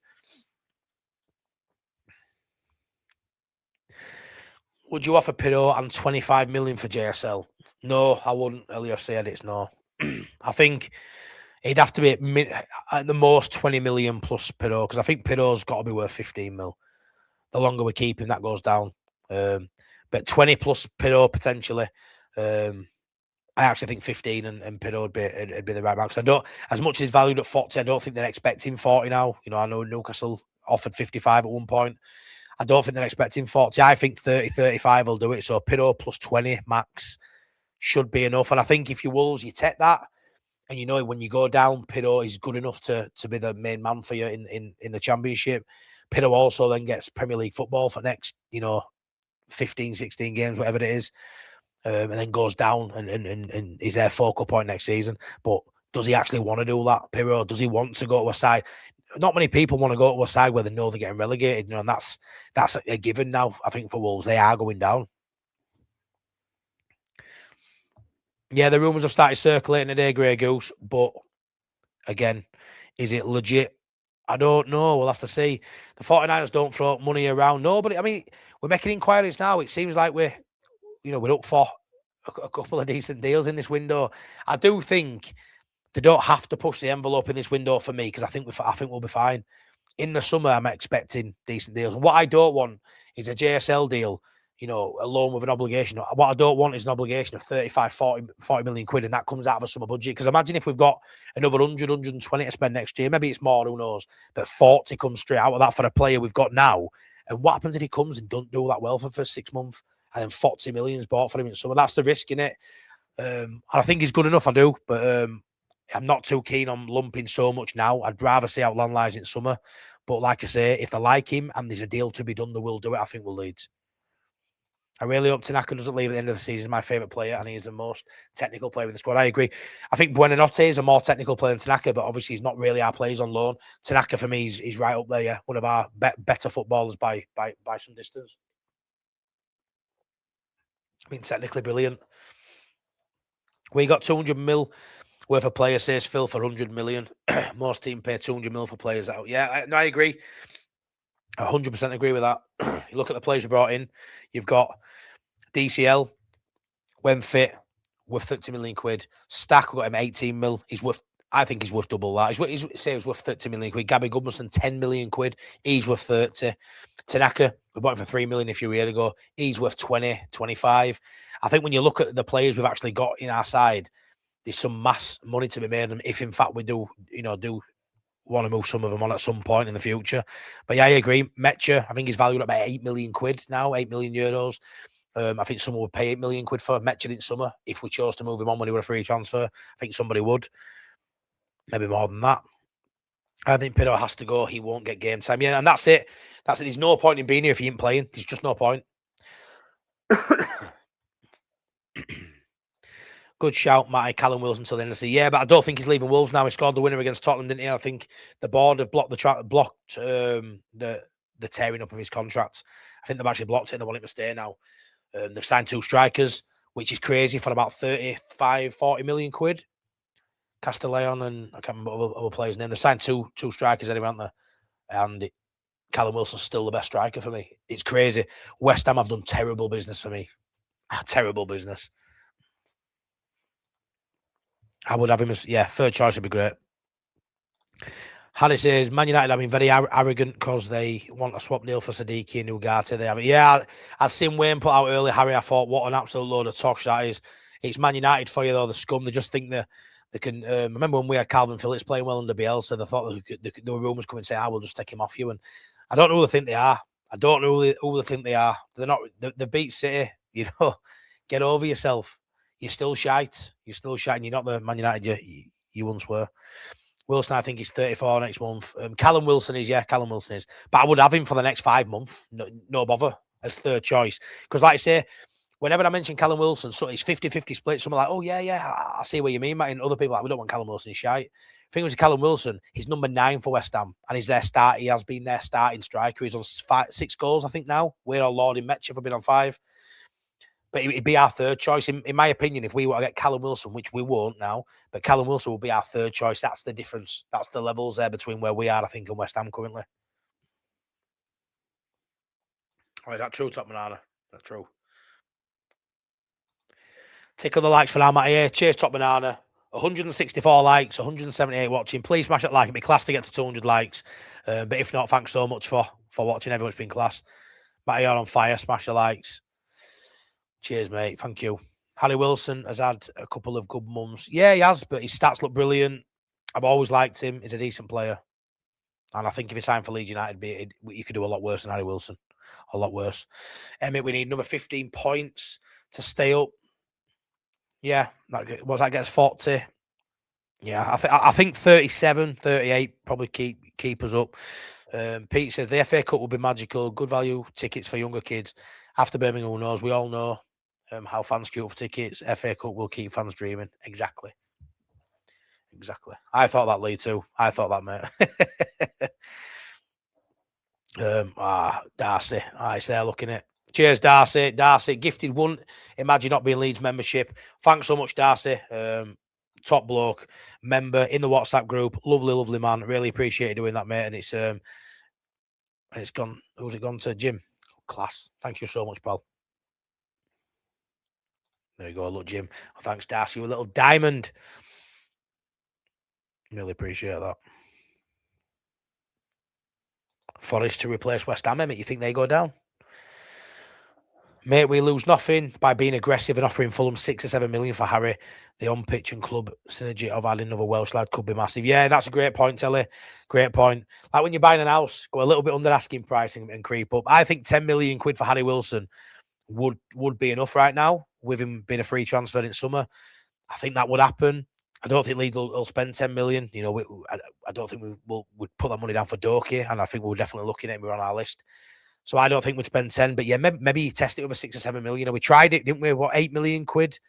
We tried to get him on last day when he had a year left of his contract. Maybe 6 or 7 million quid would be enough to do it, Telly, especially if they bring Oscar Bobbin, which they want to replace Harry Wilson, I think, as a long-term target. So that would be great. Man United would wreck Sadiki because that's what they do. Yeah, they do.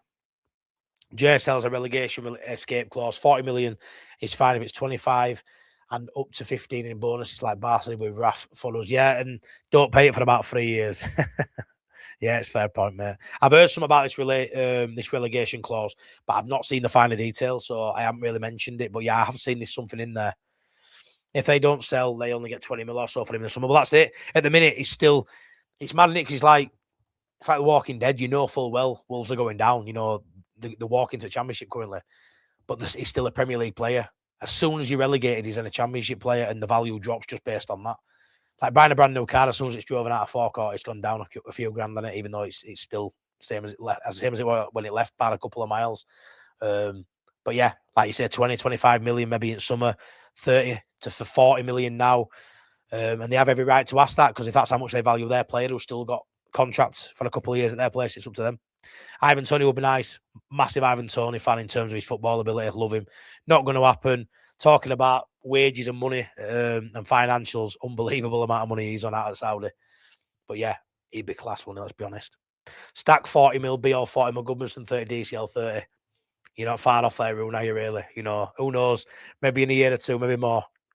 Great business there, isn't there? Just those 5 names there. 4 names, great business. West Ham are run by agents these days. They will suffer if they go down. I can imagine them going down.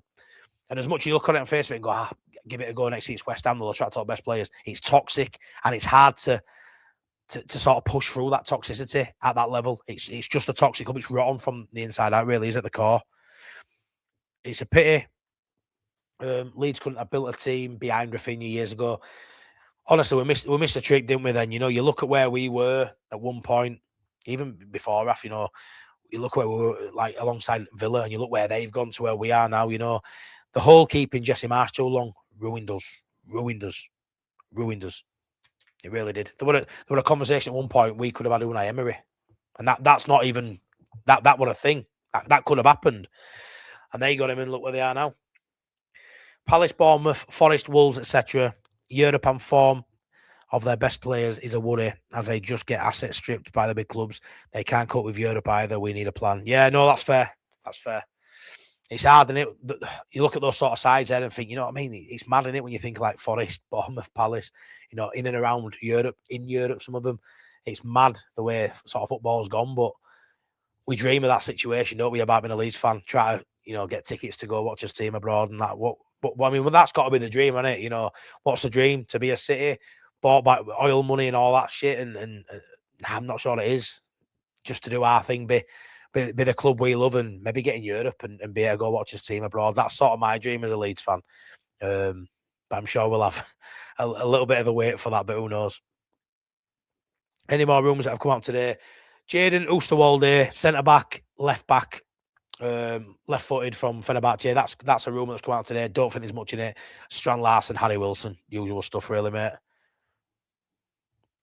Do you really think you'd be where we are? Laugh my ass off. I think 6 team is perfect for you. whilst we sit 7-4-8. Yeah, if we'd have adopted the 3-5-2 from Everton at the start of the season, I think we'd be right. Yeah, 100%. I don't think you can look at the last 10 fixtures of Leeds United and not agree. If we translated that to the first 10 fixtures, yeah, we'd be a top 10 side. And that ain't ridiculous to say, look at his form. So not really getting into it. I'm on Wayne's channel in 40 minutes, and I'm sure you, Sunderland lot, can laugh at me with my wild takes. But yes, 100%, mate. With 10 points behind you, a couple of wins, you're closer. We've had loads of results that first half of the season which could have been a totally different result had Farker adopted what he's doing now. Then, like, that's obvious. Doing a great job. Cheers, Steve. Thank you. Really appreciate it. Matty is smashing it this evening. Cheers, Johnny. Thank you. Roger, we can't rest on our laurels thinking 37 points keeps up. I think 45 to make damn shot. 45? Don't need 45, mate. No way. Don't be scaring me. Don't need 45. We don't. But we'll agree 40 then. We'll just say 40 because that's the magic number in it. But high 30s, I've said all season, high 30s, but high, 38, 39. But it might be a little bit less than that. Darcy, Jack Grealish is out for the Leeds game with suspected stress fracture to foot. Oh, such a shame, really. I'd seen a few bits about a few players being out for them, but with it being a Monday game, I weren't reading too much into it until we see Moyes' presser later on in week or whenever it'll be. Will it be Saturday maybe? Or Friday, I'm not sure. But there's a lot of recovery time there with it being Monday game. So, but if that's legit, mate, happy days. Because he's a game changer no matter what, and he'd love to score against Leeds, wouldn't he? Wolves are offering him around now, so I reckon he does have a cheaper release clause. Maybe Lee. I definitely think he moves on, though. I really, really do. I just hope Palace keep holding Mateta, because I think if they sell Mateta with the money they'll get from Mateta and the money they've got from Guy, they've got the funds and they need the player. So I think they'd go JSL. That's my worry. I just hope Palace don't need a striker. Johnny the Frog, a cheeky little away win against Everton would be nice. I'm thinking a cheeky at 1-0. I'd take a draw now, though, Johnny, away from home. Take your draws and win at home. But yeah, a win is on the cards against Everton. It's a winnable game for sure, but they are a good side. Just beat Villa, didn't they? Bournemouth and Spurs are right in it. If a resurgent West Ham are going, Leeds will be well clear by April. I think you'll see us pull clear. I really do. I know we've got a couple of tough games coming, but our last 7 or 8 fixtures are very favourable. Any striker news? Strand Larsen, again, isn't going away. Troy Parrott has emerged today, Boland, but it is just loose rumours. Leeds want a striker. Is it just we've been linked with him? But the noise for Parrott's come out again. Strand Larsen, again, like I say, is still in the ether. We batter Sunderland at Ellen Road. I agree, mate. What you're going to find from Sunderland fans now, Jim, is they've proved me wrong. They just keep performing. They keep getting, well, not performing, but they get the results regardless of performance. They get the results, and now they're getting these players back who they deem world class players. They deem, Siddiqui and Ronaldo and all that. They deem them to be top level players, and they've done well without them. So they're bringing them. It's like they're going to have 4 or 5 new signings. So that's why they think they'll kick on again. But I don't think just because you're bringing them in means that they're going to win every game till the end of the season. I don't think Sunderland finish in Europe, but if they finish 8th, 9th, 10th, what a fucking season.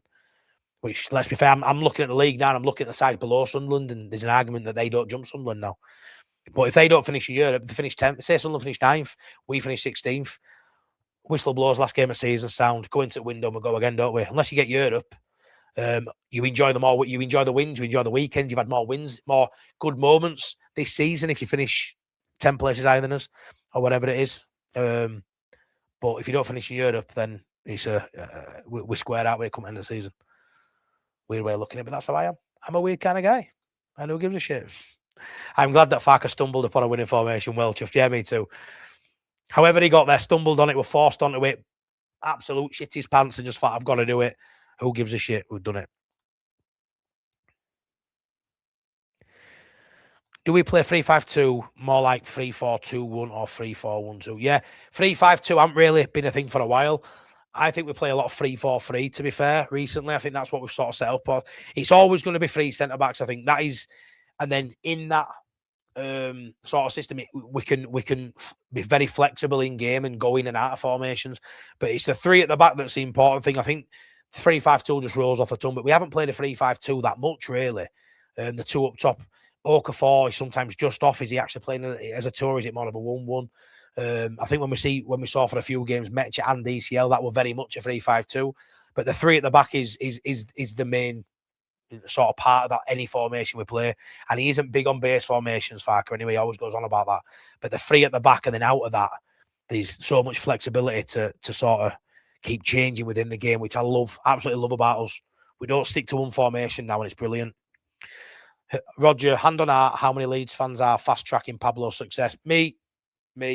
I'm definitely watching him at Castellon. I'm watching Pablo's success there, and I'm going, yep, come to Leeds. Not yet, but get your apprentice done and come to Leeds. Tell it, mate, 5 mil loan fee, Pirro, and 15 to 20 mil should get JSL done. Yeah. Do you really think Wolves will look at the Pirro deal?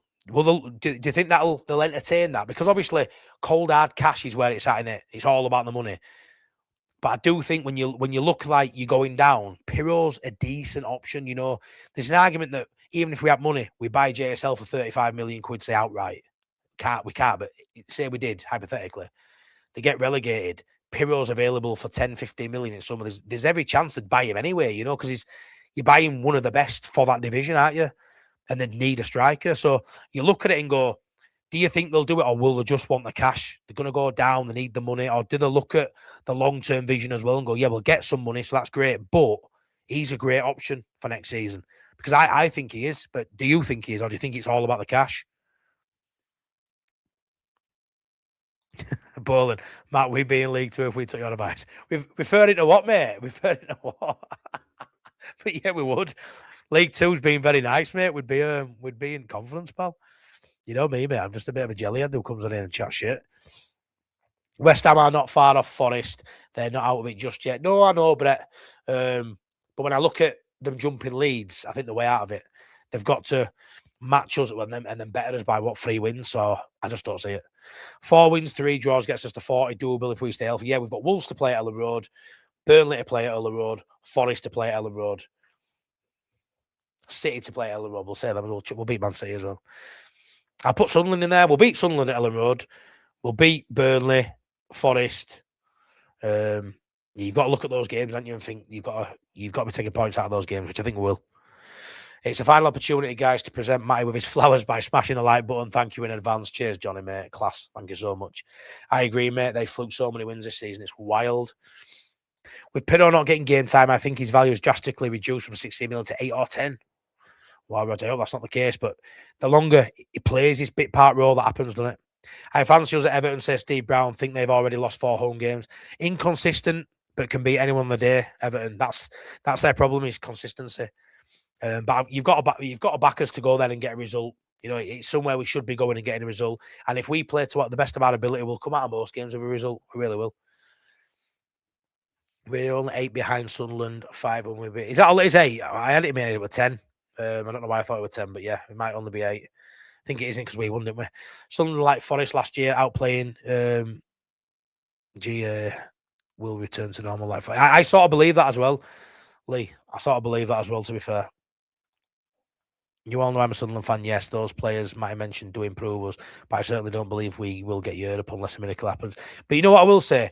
I don't think you get Europe, and I'm not saying that at sour grapes, because I'd rather Sunderland get Europe than, I don't know, the norm. I don't mind it. I always wanted multiple sides to come up and stay up. You know, loads of you Sunderland fans follow me, and I love it. Don't mind Sunderland at all as a club. And I don't think you get Europe. But what I will say, if Leeds were where you are, we'd all be saying we're going for Europe. So maybe I'm being a bit of a hypocrite, because I would certainly, if we were sat 8th, 9th, we've been sat 15th before, beat aside and gone, let's go get passports out. Tongue in cheek, yeah, but maybe not from me. But genuinely, if we were sat in top 10, we'd all be saying it. I just don't think you get it. I think you just miss out. But it don't. What a season. But on the other hand, it may be your only opportunity to get it in the next few years. So do you spend and go for it? You know, because you can, can't you? If Stack doesn't play against Everton, would you want to see Tanaka or Longstaff in the start?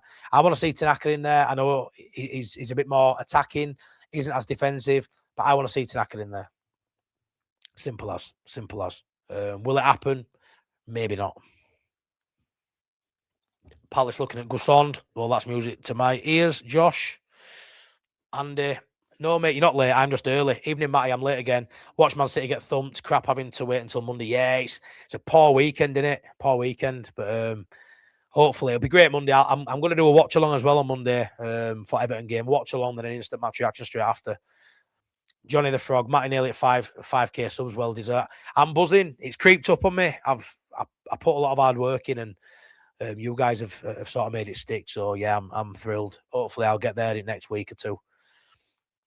Leeds are hard to beat. I'm actually at nearly 1 million views as well, which is bonkers. Leeds are hard to beat with a fit be-all. Leeds' main weakness is goalkeeper Darlow or Perry. Darlow every day at week, Joe Mark, which is a ridiculous thing to position to be in, really. I love Darlow, I think he's great, but he shouldn't be starting in Premier League. He was struggling to get past Elan Melier last season when he was doing crazy things throwing ball in his net, and that wasn't down to him not being good enough to replace Melier. That was the manager. And now we're in a position now where he's dropped a £16 million player, and I don't think he can come back in now until Darlow makes countless mistakes. He didn't have much to do against Fulham, granted. He maybe should have saved the one away at Derby and Cup, but again, it is what it is with that one. We get through fine, but yeah, I would have loved us to get a goalkeeper in January. But again, I don't think it's going to be detrimental. I don't think we're going to go down because of any dodgy keeping. So Darlow's good enough to fill in. Big question is in the summer, do they back Perry again because he's cost so much money? Because you're not going to be able to sell him for big money. I feel like we've got Perry now. Do you play him through it and hope he gets better? A lot of people say I'm being harsh on Perry and he will get better. I just need to see it. He's got a worldly save in him. He can come out, pull some really good saves off Perry, but he's suspect with his feet and he's costing us points now. Not to the level of Melier, no, but he's still costing us points now for me. Yeah, I saw that. Villa looking at Gusand and cash move for Mateta. Don't get Mateta. Heading to church for the Forest game from Ireland. Can't wait to be at a huge game. Let me class that, Tony. Class that. Get into Peacock before I'm mate and have a drink with me. Man City, shit right now. We can beat them at Ellen Road. They're probably at form again by then, mate. But yeah, we can beat anyone at Ellen Road. That's a given now, isn't it? There are so many teams in the middle of the table that are inconsistent. We can target Spurs and Everton. We beat all them, Matt. You're right. Burnley, Forest, Sunderland at home. Yeah, we've got to be targeting big points in those games. Like I say, some people are saying we need 4 wins now. And you've got to look at those games there and go, there's 3 of them there, isn't there? You've got Wolves as well. Wolves, Burnley, Forest, Sunderland, they're all at home. And others. You've got to be looking at them for wins. Got to be. Ornstein confirming Grealish is out. You'll do for me. Cheers for that, Paul. Class. Yeah, let's be fair. DCL scoring against Everton, isn't he? He is. How many points we need to be safe? Well, 15 guarantees it. I think 15 points guarantees it. I think if we get to 37 and go down, we're very unlucky based on how poor the bottom 3 have been. But I'll always say, because it's West Ham, you never know. They've got great players, but I just think it's too toxic for them to get the same, to basically do us and then 3-4 wins on top of us. I just don't see it. I don't see it. When you look at how many points West Ham's got up to now, what are they on 17? Are they really going to get, let's say you need 38 to stay up. West Ham going to get 21 more points in next, 16, 17 games when they haven't got it in 20 odd. I just don't see it. I can't see Sunderland dropping off. Yeah, I've got to that point now. I don't think they'll drop off either. But I don't think because we've got players back, they'll kick it up another gear. I think they'll just sort of stay where they are in top 10, but probably just outside Europe spots. Why don't Farke play Tanaka? Don't know, Bolan. I don't know, mate. I wish I knew. I think it's just, I just don't think he trusts him, and I don't know why. I just don't think he trusts him. And I think it's quite an easy one to leave out. I know this sounds daft, but I feel like I just don't imagine Tanaka being the guy he is. The culture he's grown up. I just don't look at Tanaka and think he's going to be banging on his door going, why aren't you picking me, Farke? I just don't think. I think he's probably an easy one to leave out if he's got a few selection problems and ain't too sure. Because let's be fair, that's the thing when you've got too many good players. And let's be fair, that midfield's stacked really for us. Mind the punt with Anton stacked, but it's stacked. I think you've got 4 really good options there: Longstaff, Tanaka, Stack and Ampadu. Gruev's in there. You've got some good options. And I just think he really, really trusts Gruev, and he likes that defensive solidarity. And I think because you're getting so much from Aronson and you're getting goals from DC, I don't feel like he thinks he needs to play a Tanaka, forward-thinking midfielder. He's quite happy to sit in there with a Stack who who can sit and do the dirty work. You've got Amper, who's like another defender, get Grove in there, keep things ticking over. He's quite happy then to let his, that front three do the stuff. But Tanaka should be playing for me. He should be playing. But again, while ever they're getting the results, he's going to get no shit from me. The way we're playing, I'm saying top 8 finish, never mind, just surviving. I don't think we can get that high, mate. I really don't. There's too many teams to jump. That can't happen. But this is where I'm talking about, Colin, when I say if we'd have got the team selection, the formation, the tactics right, like we have now, on game week 1, I think we would be in top 10. I think we would. I think we give it Farker deserves all the praise for doing what he's doing now, but it would also Farker's fault, I think, for the poor start, if I'm honest. A lot of people said the players weren't good enough. The players are good enough. I always knew they were. We just didn't have them playing the right way. The recruitment plan, what we brought in, wasn't translating onto the pitch. He wasn't playing the right system for the players we brought in, and that was on Farker. He's changed it, brilliant. But there is something to say in terms of we'd be higher up the table with more points had he adopted this system, this process earlier. That goes without saying for me. But I'm not going to kick him for that because I'm just happy to be playing good football now and not looking over my shoulder. Some people still are twitching a bit. And I mean, I suppose I am because I'm still looking at West Ham's results. So until I get to that point where I'm not really looking, then I probably stab a little bit. Darlow better. You're right, Matt. Perry cost us win at Newcastle. 100%. He should have saved the last shot. It's amazing whoever he's not playing should be in Farker stupid, really, still. Trust the man, he knows better than all of you. Perry isn't a bad keeper, just not a good one. 16 million quid, though, for us is a lot of money, isn't it? So it should be good. But 16 million quid on the whole in football these days isn't a lot. So is it probably about right? If he could kick, if he were a great keeper, he wouldn't be at Leeds, would he? So it's just for us where we are 16 million quid. If he ends up in a poor signing, there's a lot of money down the drain, isn't it? According to Wolves fan on X, we're not beating Wolves at home, so we need to find another win. Revy, yeah, it's mental. It's just mental as a Wolves fan to think you'll come to Welling Road and win based on everything you've seen. But that will be a small minority. I can tell you now, there won't be many Wolves fans thinking that. You're always going to get one, mate. That's fine. Sunderland, West Ham on Saturday. Is that how it is, John? Well, you'll win that one, won't you? I know you guys are bugging it up for us. And the big problem is Aronson making himself an undroppable 8. Aronson's been outstanding, mate. Whether he plays up wing, plays in 10, plays as an advanced 8, wherever he plays, he's doing the business. And don't you just love to see it? 191 likes. Oh, wow. 191 likes, quality. 192, 8 more likes. If we've got 200, that will be brilliant before we finish in the next 5 minutes or so. That will be brilliant. Thank you so much. Phil says, aim for 12, be happy with 15, settle for 17th. Yeah. Sound that. It was 14 mil. Another point says 78 RPM saviour.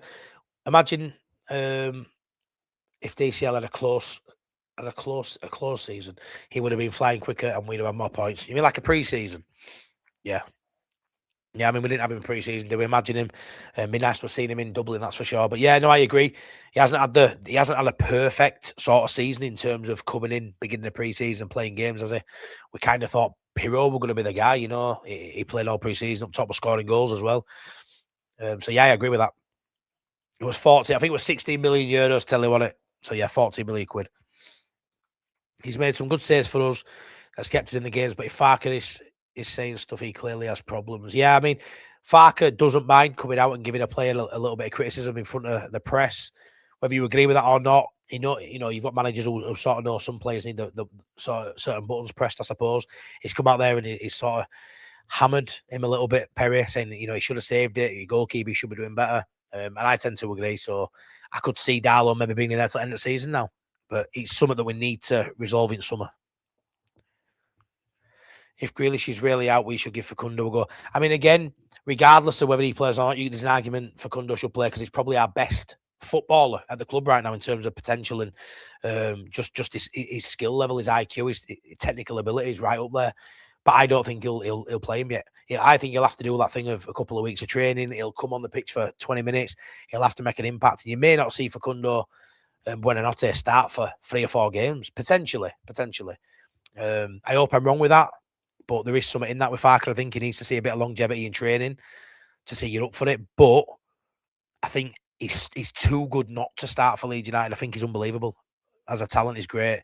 You know, scoring for Chelsea, not played many games, but scoring, getting the odd minutes, assist at Charlton last week. So he's played football recently, just not accumulated a lot of minutes this season, but full season for Brighton in Prem, full season for Leicester when they got relegated in the Prem, and then a bit part at Chelsea. So at 21-year-old, he's got quite a bit of experience, and I think he's going to end up being a top draw player. I do know, mate. I do know, but it's not happening this year. That's how I see it, but it's all good. I've seen something about Lee. I'm not too sure. I'm hoping someone else tells me that too. I think he's currently injured or had a knock or something, but again, Monday's quite a way off, isn't it? DCL was training on his own. Yeah, he was, mate. He was. Matty loved the summing up of Farker, but feel no need to say sorry, which was the pop group song that sang sorry is the hardest word. Yeah. Blue. Sorry seems to be the hardest word. Yeah, no need to say sorry, but respect the man and give the man credit when it's due. And that's where I am with Farker now.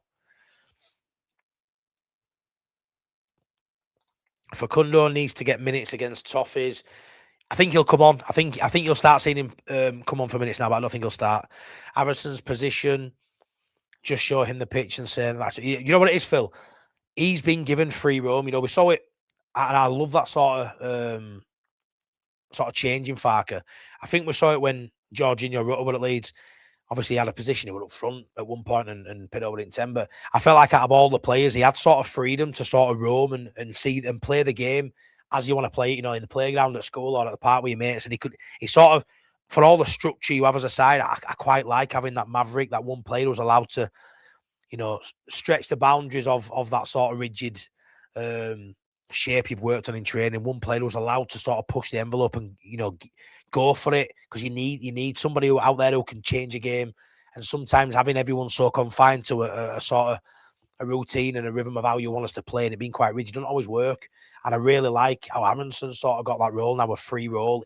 You see him up right, you see him up left, you see him centrally, you see him back defending, you see him up beyond DCL, running down on goal and slotting it away. He's been everywhere. We know his running stats are brilliant.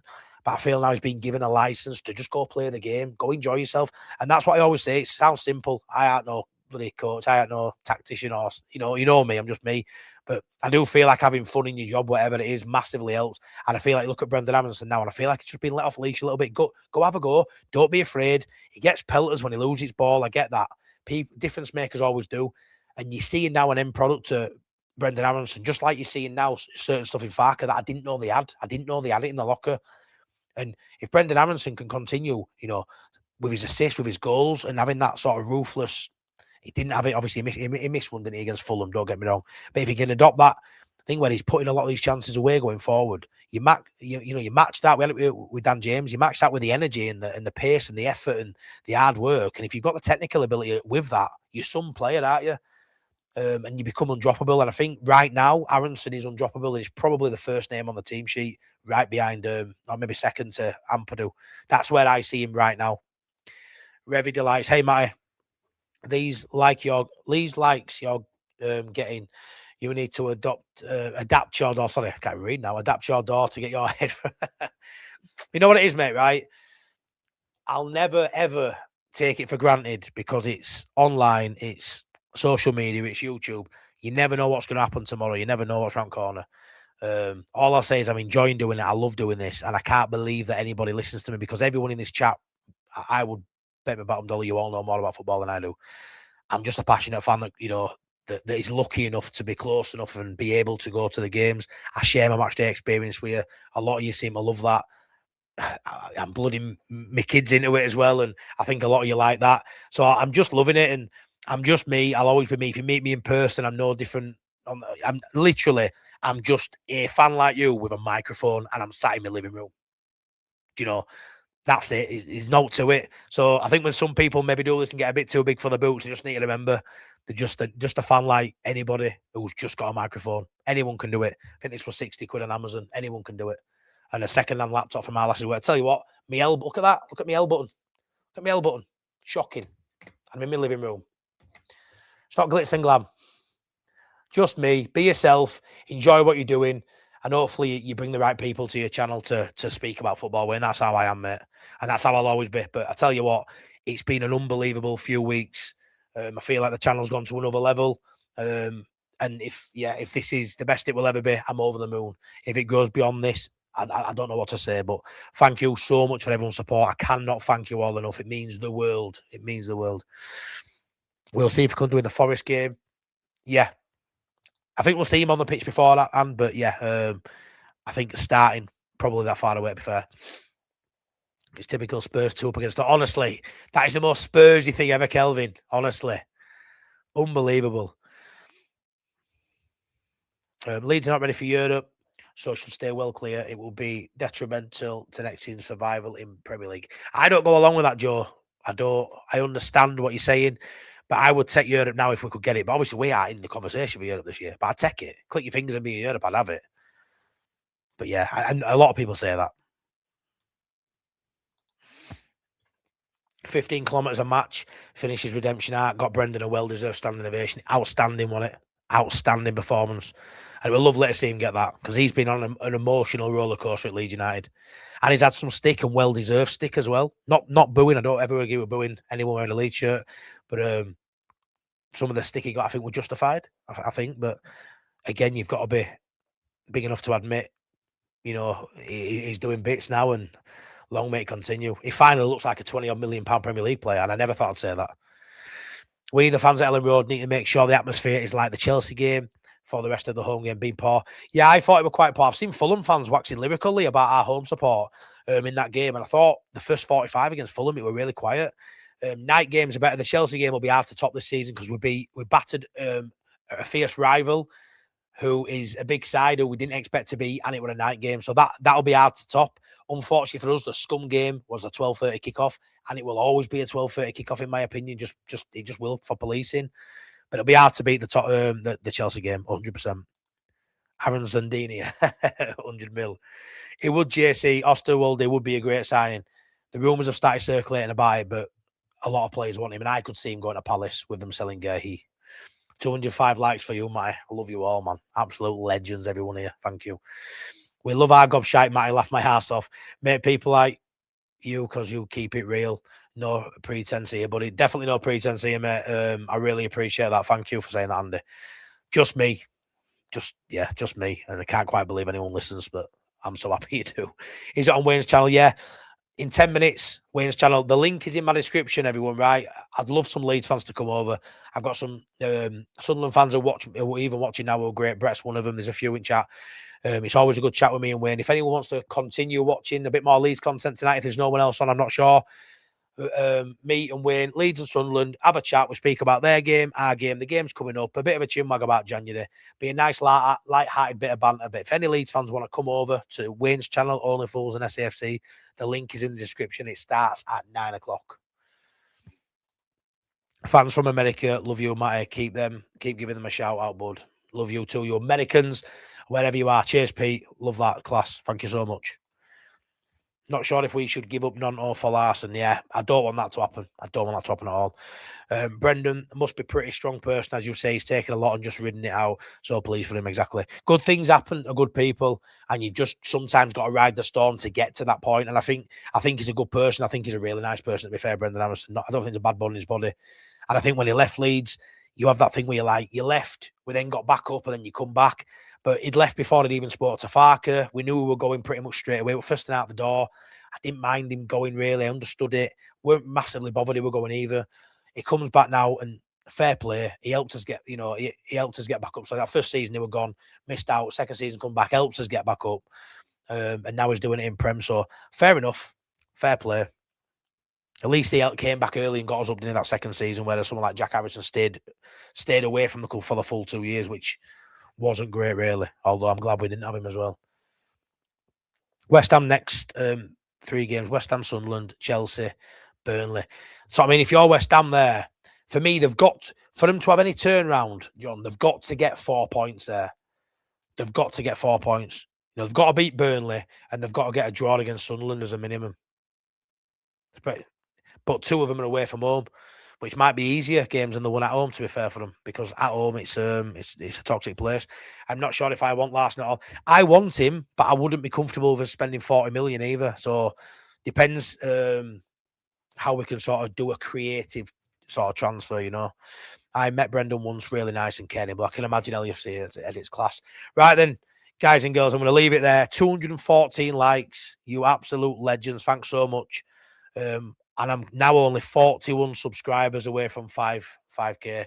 41. So if you haven't subscribed, please subscribe. And I'll tell you what, if you've got any friends that like to listen to a fat lad from Leeds waffle on about 10 videos a week, let them know about it, because I'm only 41 away, which is crazy. So yeah, I will leave it at that. Thank you so much. Loved the Gary Speed video.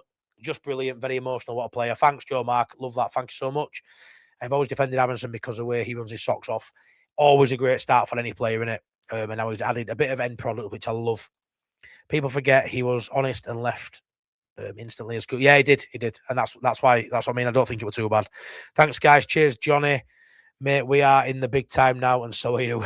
Cheers, Telly. Thank you. All right, I hope Edwin. Time to call it a night. I'm going to call it a night. I'll play out one of the songs again. My AI songs. I wrote the lyrics.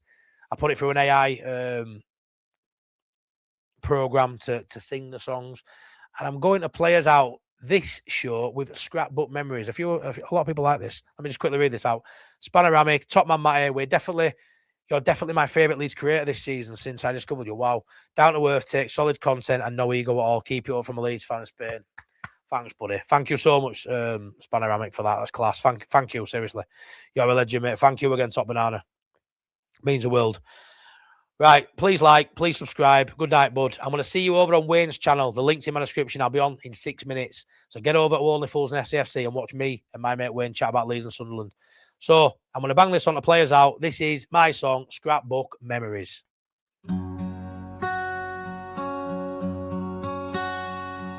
My uncle took me by the hand to Ellen Road one day. The roar of the crowd, the sea of white, I was miles away.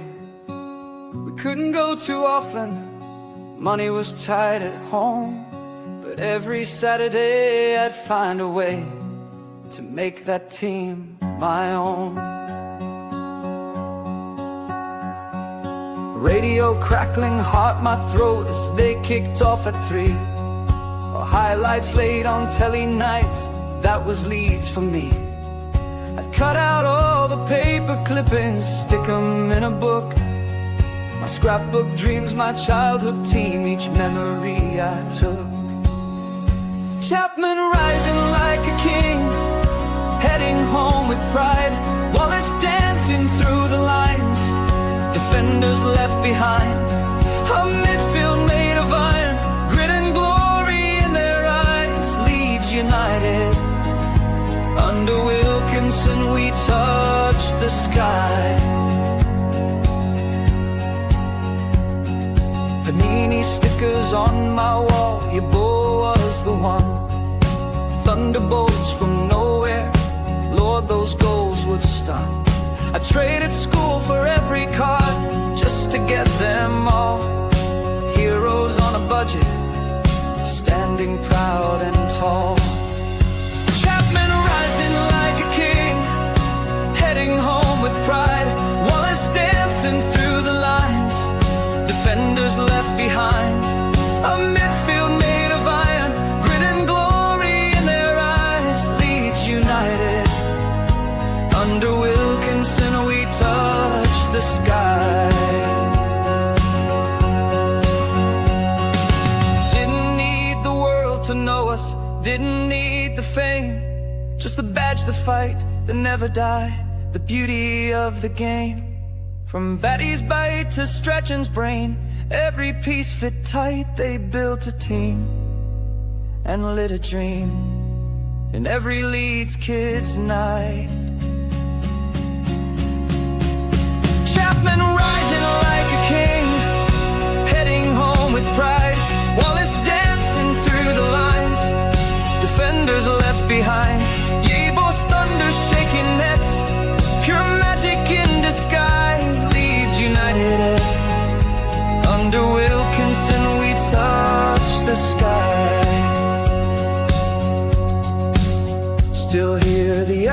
in my heart from those old match day highs. Just a lad with a radio and scrapbook dreams, watching legends rise.